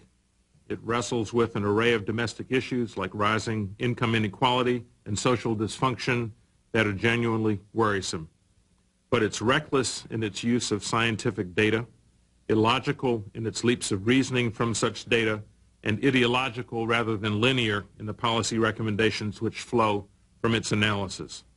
Given these flaws and the emphasis placed on ethnic differences in intelligence, the authors, in our judgment, whether inadvertently or intentionally, give aid and comfort to racist attitudes about the inferiority of African Americans. Despite the authors' protestations about the innocence of their motives, we of the Urban League find this book unfortunate and unforgivable. It widens the breach in our society between haves and have-nots and between races at the very time when we need to strengthen our common bonds and commit to develop all of our citizens if America is to enter the 21st century as a more competitive and more civil society. The Bell Curve, in my judgment, chips away at heretofore fundamental tenets of American society, and those are tenets of access, opportunity, inclusion, and broad sharing of America's bounty. In sharp contrast to the defeatism of Murray and Herrnstein, I believe our very future as a civil and prosperous society hinges on how determined we are to share the American dream with the least advantaged among us. This spirit of inclusion has historically set us apart from other developed societies. Squandering that distinction not only risks setting our society back, a sustained retreat will eventually endanger national security by undermining social cohesion. It was about 10 years ago. Your response? I'm sputtering. Nothing that we said in the book is against inclusion. Nothing we said in the book is guilty of the allegations he made. And this is, This is what has made it so difficult to talk about the bell curve, because I end up spending a great deal of my time saying, but that's not what we said. On the contrary, let me say that I think the real danger is not in anything the bell curve said. I think the real danger is treating people as groups in this country, defining success in policy as equal outcomes for groups, and retreating from our historical commitment to the idea that each individual should be allowed and have full opportunity to develop to the fullest as an individual. That's the measure of success. Our next call is Harrisonburg, Virginia. Good afternoon. Hello. Earlier you were discussing unwed mothers without the father's support. And I was wondering, what are your ideals to help that situation? Thank you. Suppose you got rid of all assistance to single women. And by that I don't mean just the cash welfare payment that still exists. Suppose you got rid of Medicaid, public housing, food stamps, the whole thing. What then would happen? I mean, would we have then women with babies begging in the streets? No, I don't think we would. I think we would have a variety of other things that would happen very quickly. Suppose, for example, that this change, all of this stuff disappearing, just going away, were announced tonight as something that would take effect, I will choose my time limit symbolically, 9 months and 1 day from tomorrow. I suggest that tomorrow you are going to have very different conversations around the dinner table than you had tonight if you have a teenage daughter. That you're going to have lots of teenage daughters who are going to be talked to in ways that they were not talked to before, and you're going to have lots of teenage girls talking to their boyfriends in ways they didn't talk to them before. Now, some girls will continue to get pregnant. What will they do? Well, a lot of them will decide, I suppose, to get abortions. And I will not say that's a wonderful thing. I would say that's probably one thing that would happen. Another thing that will happen is that a lot of girls will decide to carry the baby to term, but they will give that baby up for adoption. And I would say that is a good thing, that adoption is one of the best social programs we've ever known in this country in terms of all the measures of its success, despite the heartbreak, the undeniable heartbreak it involves the girls. Some young women will decide to keep their children. All right, what have we had? We've had a self-selection process where the young women who decide to do that have been forced by circumstances to think about what they're doing and are, by self-selection, more likely to be good mothers than anybody else. What else would they have had to do? Well, they are going to have had to enlist the help of their parents or their friends or the father of the child. They've got to put together some kind of package whereby they can keep this child, and that's a good thing as well. And if at the end of that you have a remnant, and you have young women who have kept their babies, who aren't able to care for them well, and they haven't enlisted the support, the history in this country is precisely the opposite of, oh, they will be left to beg in the streets. The history in this country is that the small, helpless child has been the object of enormous public sympathy. You don't make it the sympathy of the government. So, you ask, what would I do about it? I would get rid of the whole shooting match. Every bit of support from the government for anybody who's pregnant, whether she's married or single. I'm paraphrasing Hubert Humphrey, but in one of his famous speeches, he said the measure of a society is how you care for a child when they're born, the elderly when they're sick, and the poor when they're the most destitute. I have no problem with that definition as long as you don't define society as being identical with government. And that's the great problem that we've had, I think. It's, this is not, I mean, there are philosophical issues about what the government legitimately should and shouldn't do, which are on the, that's in the arena of political philosophy. But on a purely practical basis, I would argue that the government is inherently incompetent to provide a need, to meet human needs that are complex. And it's not only incompetent to meet those needs, it is unable to provide that assistance in a way that does not create what the economists call moral hazard, which means in a way that creates more of the problem than you started with in the first place. And that you leave the stuff of life, if you want to think of it in those terms, in the hands of civil society. And I think you're going to go back to a situation which was far preferable in the 1950s when you had illegitimacy ratios, which means proportion of children born out of wedlock, of 2 and 3% of all births. Next call, Los Angeles. Hello. Yes, go ahead, caller. Yes, I'd like Mr. Murray's comments on this assertion of mine, that one of the reasons people go to court to deal with their children's problems in school is that our school boards are composed of such incompetents who pass rules like no drugs on campus and then call aspirin a drug. If that has indeed happened, boy, are you right. Listen, this is the American public school system. I said earlier that large chunks of it aren't broke, and I think that that consists largely of schools which are de facto run the way that private schools are run. I know that in the case of our little public school, they are increasingly having to respond now to the national pressures because of No Child Left Behind. There's no doubt about it. It's changed behavior. Before that, we really had no discipline problems. We didn't have a lot of kinds of problems because no matter what the court said, no matter what the potential problems were, the school kind of understood that it was responding to the parents in this fairly small community. But even though there are large numbers of the schools that de facto run that way, they do so despite, not because of, their public status.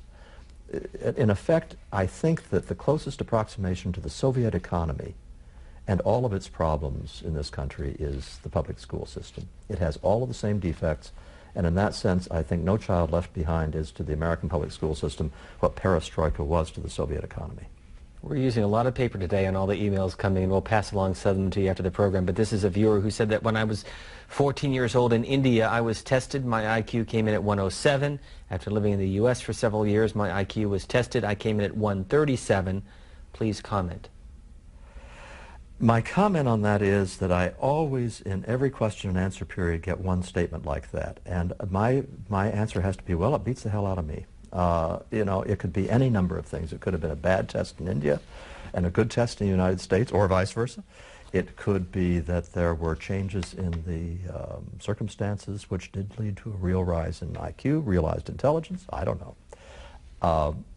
When you get to these kinds of issues about IQ scores, I think the message in the bell curve, which we put in italics, is worth repeating on this program. IQ tests are useful primarily in assessing groups. They are a useful tool for an individual. If I'm an employer hiring people, having the IQ score is a useful thing to have, but I shouldn't let that override the other information I have. What IQ tests are really good for is if I'm a teacher and I am in front of a classroom and I know that the mean IQ of the kids in that classroom is 115, I should behave toward that classroom differently from if I know that the mean IQ is 85, because the kinds of teaching that will be effective or ineffective is going to change. That's what they're good for. How do you define cognitive? Oh, in a very prosaic way. Thought processes. When you have cognitive skills, it refers to the ability to manipulate information, mathematical or verbal, in complex ways. Senatobia, Mississippi, you're next. Hi, Dr. Murray. Hi. How are y'all doing today? I'm doing good. Got a couple of questions. One, I'd like to hear your comments on how your book, The Bell Curve, might have a connection with Steven Pinker's The Blank Slate. That was number one.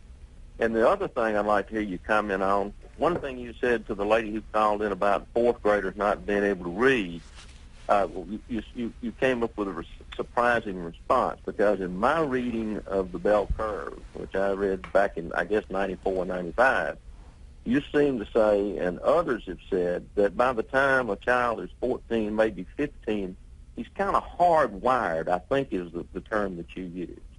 That I can't find any success of low-performing high schools that turn around, whereas there are examples of middle schools and elementary schools that do that. And I would attribute that, I guess, to what you call the hardwired brain. Well, if I said otherwise in this program, I want to set it straight now. Remember I said earlier, too, that if you changed principles when we were talking about switching the whole staffs of a school, that you would see some effects. I didn't say anything, I don't think, about huge jumps in test scores. I think that if you're dealing with the same students as you had before, you simply don't observe large changes in test scores. And the statement we made in the bell curve about being hardwired is not only true. When we said at 14, 15, or 16, we were actually probably going way beyond the time at which you have much plasticity. We get hardwired quite young in terms of our mental capacities. Exactly how young is still up in the air. With regard to Steve Pinker and the blank slate and the bell curve, there is definitely a connection. It was the bell curve which was one of those books which drew a lot of wrath because we said, well, IQ has a large genetic component. Now the fact is we weren't particularly concerned about how large that genetic component was because we said what's important is that IQ is passed down in families, whether it's for nature or nurture. But the fact is we did acknowledge the role of genes, and Steve Pinker, when he came along, did a very good job of talking about all the ways in which the assumption that genes are not involved in this stuff is just leading us astray. That all sorts of things, genes are an important role, and we have to come to grips with that. Notice, however, Steve Pinker did not in his book take up any question of racial differences, and I think that one of the reasons for that is that Steve saw what happened to the bell curve because it mentioned racial differences and decided that if he did, that would be the whole topic of conversation about the book, so he left those out. And that was probably a wise decision on his part. Charles Murray traveled down here from Burkittville, Maryland, which is about 60 miles north of Washington, D.C. Over this next call from Portland, Oregon, we'll show you his home and where he does most of his writing. Go ahead, Oregon. Hi, thanks for taking my call. When I listen to Charles Murray, it reminds me of scenes from the documentary The Fog of War that features Robert McNamara, the former architect of the Vietnam War, and the whiz kid generation that I call it, that sort of selected people like him through intelligence tests and various tests to determine the quality of their abilities. Only those types of people led the nation into disaster. And Charles Murray reminds me of a similar type of person. The only difference is that at least McNamara, at some point in his life, realized the error of his ways. And I'm wondering what Charles Murray thinks about that. Thank you, caller. Well, you've actually stated a major theme of the bell curve. The major theme of the bell curve is that one of the problems is that we now have a cognitive elite that goes to the same schools, reads the same books, even drives the same makes of cars. They don't listen to the same kind of television as a lot of other people in the country do, or they don't engage and they don't go to the same movies. They talk only to each other. They become an encapsulated elite that is out of touch with the rest of society. They make oftentimes disastrous decisions for the rest of society because they are so confident they are right and do not understand how anybody could be so benighted as to think that they did not have their best interests at heart and knew better than they. So, as in the case of an earlier caller, sir, I think that I agree with you whether you like it or not.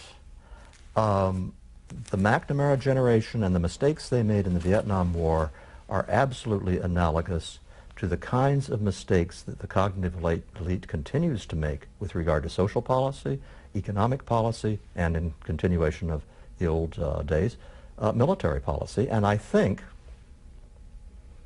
that the isolation of this group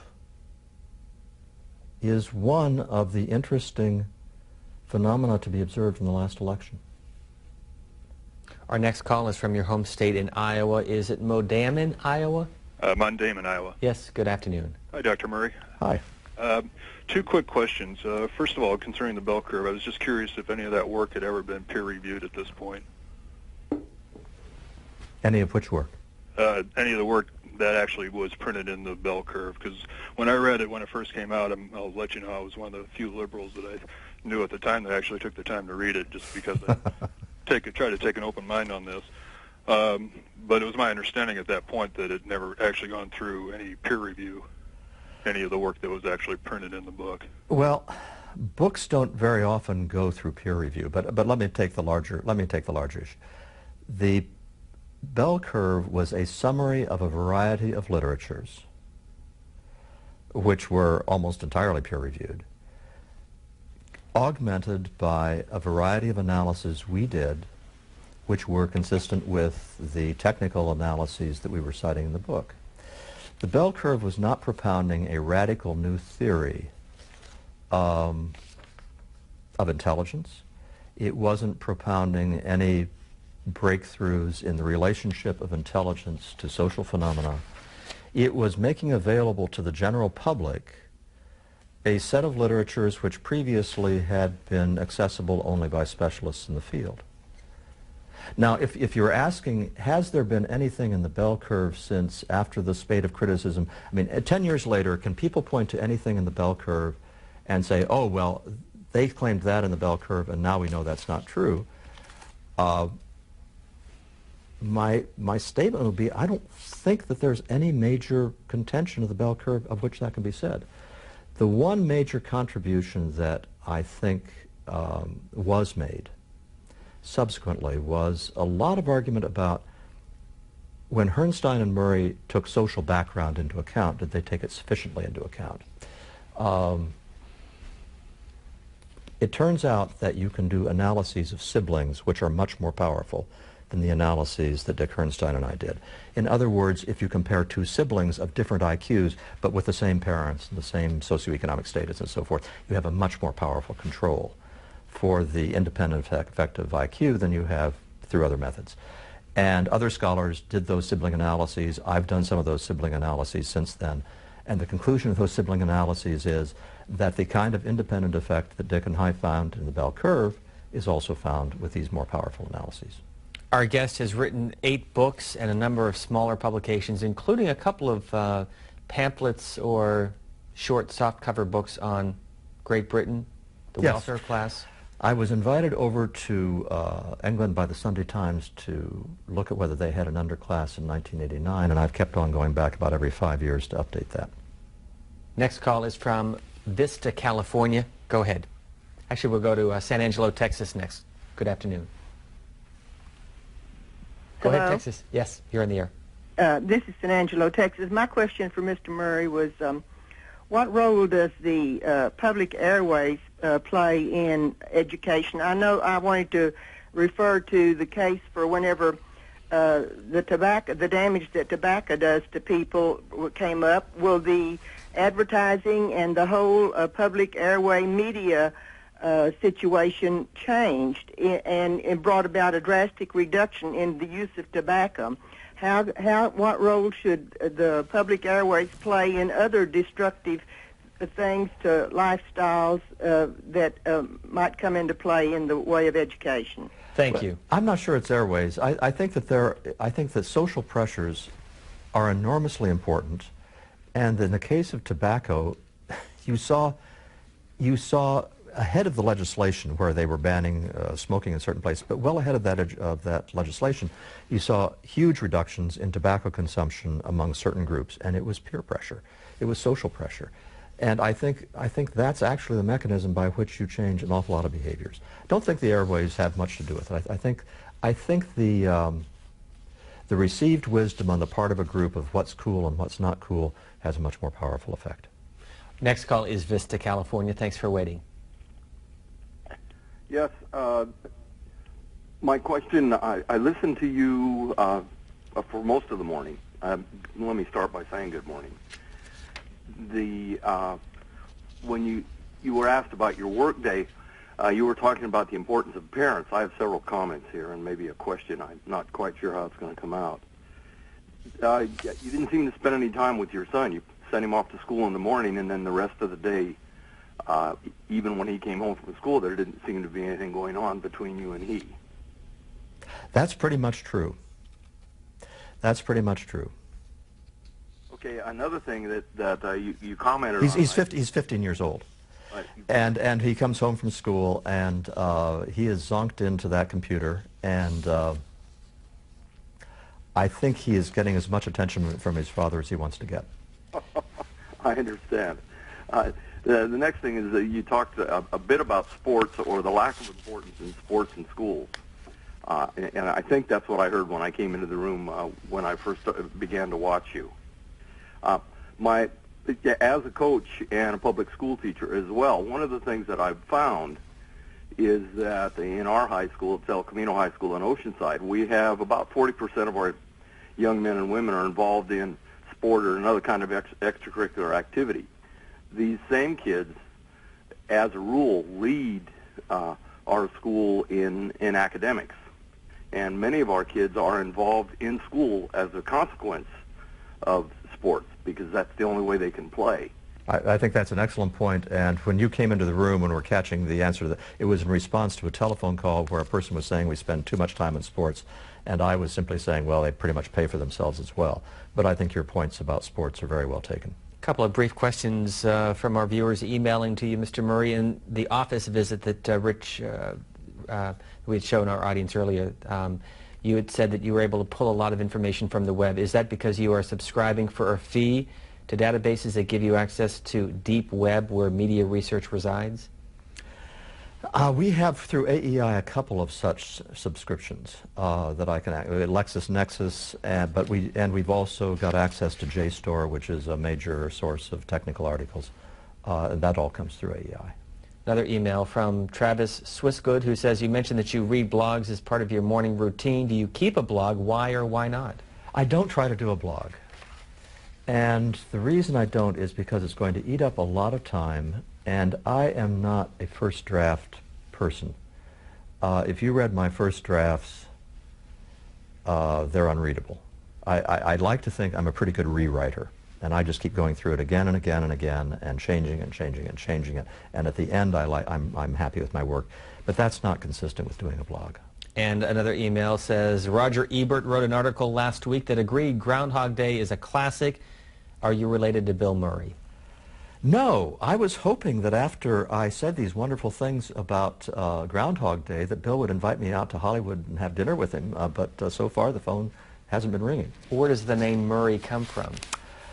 Moray, M-O-R-A-Y, is, I think, a river in Scotland, and the clan comes from there originally. However, I have to say that we're Scots-Irish, which meant we pretty much got kicked out of Scotland, and then they couldn't stand us in Ireland either, and then we came to the east coast of the United States, and we created too much trouble there, and we kept getting pushed inland. So we were the pioneer Scots, and we made good pioneers. We weren't very social, but we were real good pioneers. How did you end up in Burkittsville, Maryland? Well, I'd lived in downtown Washington. We were living in Adams Morgan in the late 1980s, and it was partly financial. That it was just getting very expensive to live. But I'd always liked the idea of living in the country. I kind of wanted to have a summer place in Montana if we ever got enough money. And so the combination of the two things led us to go out of town, and we didn't want to live in the suburbs. And my wife happened to cross Burkittsville. And initially with some misgivings, since she would be stuck there while I was flying off and doing interesting things in other places, we moved out, and as she says now, they'll have to use dynamite to get us out. By pure coincidence, our next call is from Montana. Calistel, Montana, go ahead. Hi, there's no better place to live than Montana. I believe you. You made the comment about low-paid teachers, which is something I see always being repeated. A couple of years ago, U.S. News and World Report did an article about the 100 best-paying positions in America, and teachers were in the top 75%. And a teacher that's been working for over 5 years is usually one of the higher-paid people in their community, something the teachers themselves are often blissfully unaware of. Why do you think the myth of the low-paying teacher persists, and if this truth were actually made more public, that they do get paid more than a typical accountant and bookkeeper, and they're right up there with the high-priced auto mechanics? Thank you. Well, I guess that my first reaction would be to run to the numbers and check you out, because at the time that I last looked at these, which was back in the 1980s, I knew that teachers' salaries had been rising substantially. But at that point, I still wouldn't have been as optimistic as you are about how high they are. So I guess this is one case where I better not comment on the issue just because I'm not aware that their pay grade has moved up that much. But I don't know that you're wrong either. Waco, Texas, you're next. Hello. Thank you for having my call, first of all, and I want to say I also thought Groundhog Day was inspirational. I have a question in follow-up to the lady's question about airways and their effect, as well as hardwiring. Here in this area, we have a lot of people that speak Spanish, and a lot of the students speak Spanish, and we have a controversy between English immersion and English as a second language. My concern is I have a cable TV that I watch, and it has several Spanish cable shows that have cartoons in Spanish, and I'm afraid the children will actually never have to be exposed to English, and I'm concerned what that will do, wondering if there shouldn't be some way of immersing children. Certainly by the time they get to puberty, they lose that sponge-like ability to absorb language. You're right, and I think that this is one case where there's a fairly simple solution to the important part of the problem, which is within the government's control, and that is that in the United States, the official language in which all official business is conducted is English, period. And if you have that, and also that within the school systems, you don't have bilingual education, that you provide whatever support you need to teach kids English, but you do not provide instruction in the original language, in their home language. And the reason I say this is because it's real hard to think of very successful societies in this world in which are bilingual. You've got Switzerland and maybe a couple of others, and that's it. And I think that we can absorb all sorts of immigrants if we stick with one language. Can you, in one sentence, for those who are not familiar with your works, go through quickly your books, first of all, In Pursuit? In Pursuit, trying to describe an effective way to measure success in social policy, which turns out to be enabling people to pursue happiness. The Bell Curve. Warning people of the increasing importance of IQ in determining the social structure of the United States and the dangers this poses. Apollo. A fun book. You can take this one to the beach, a story of non-engineers, a story of engineers for non-engineers about how we got to the moon. It's not about the astronauts. It is about hair-raising and fascinating events. Losing Ground. This was the book that said the Great Society was a failure not because it spent too much money, but because it made things worse for the people it was trying to help. And finally, Human Accomplishment. At the other end of the spectrum, an exploration of the great things that human beings have done in the arts and sciences. It is a celebration of human excellence and an attempt to understand what conditions give rise to the great bursts of accomplishment that have occurred. Charles Murray, we are out of time. Thank you for joining us on C-SPAN 2's In Depth. It's been fun. By the way, a complete list of Charles Murray's books are available at booktv.org. Simply click on In Depth for also complete schedule information of Book TV programming. Again, thank you.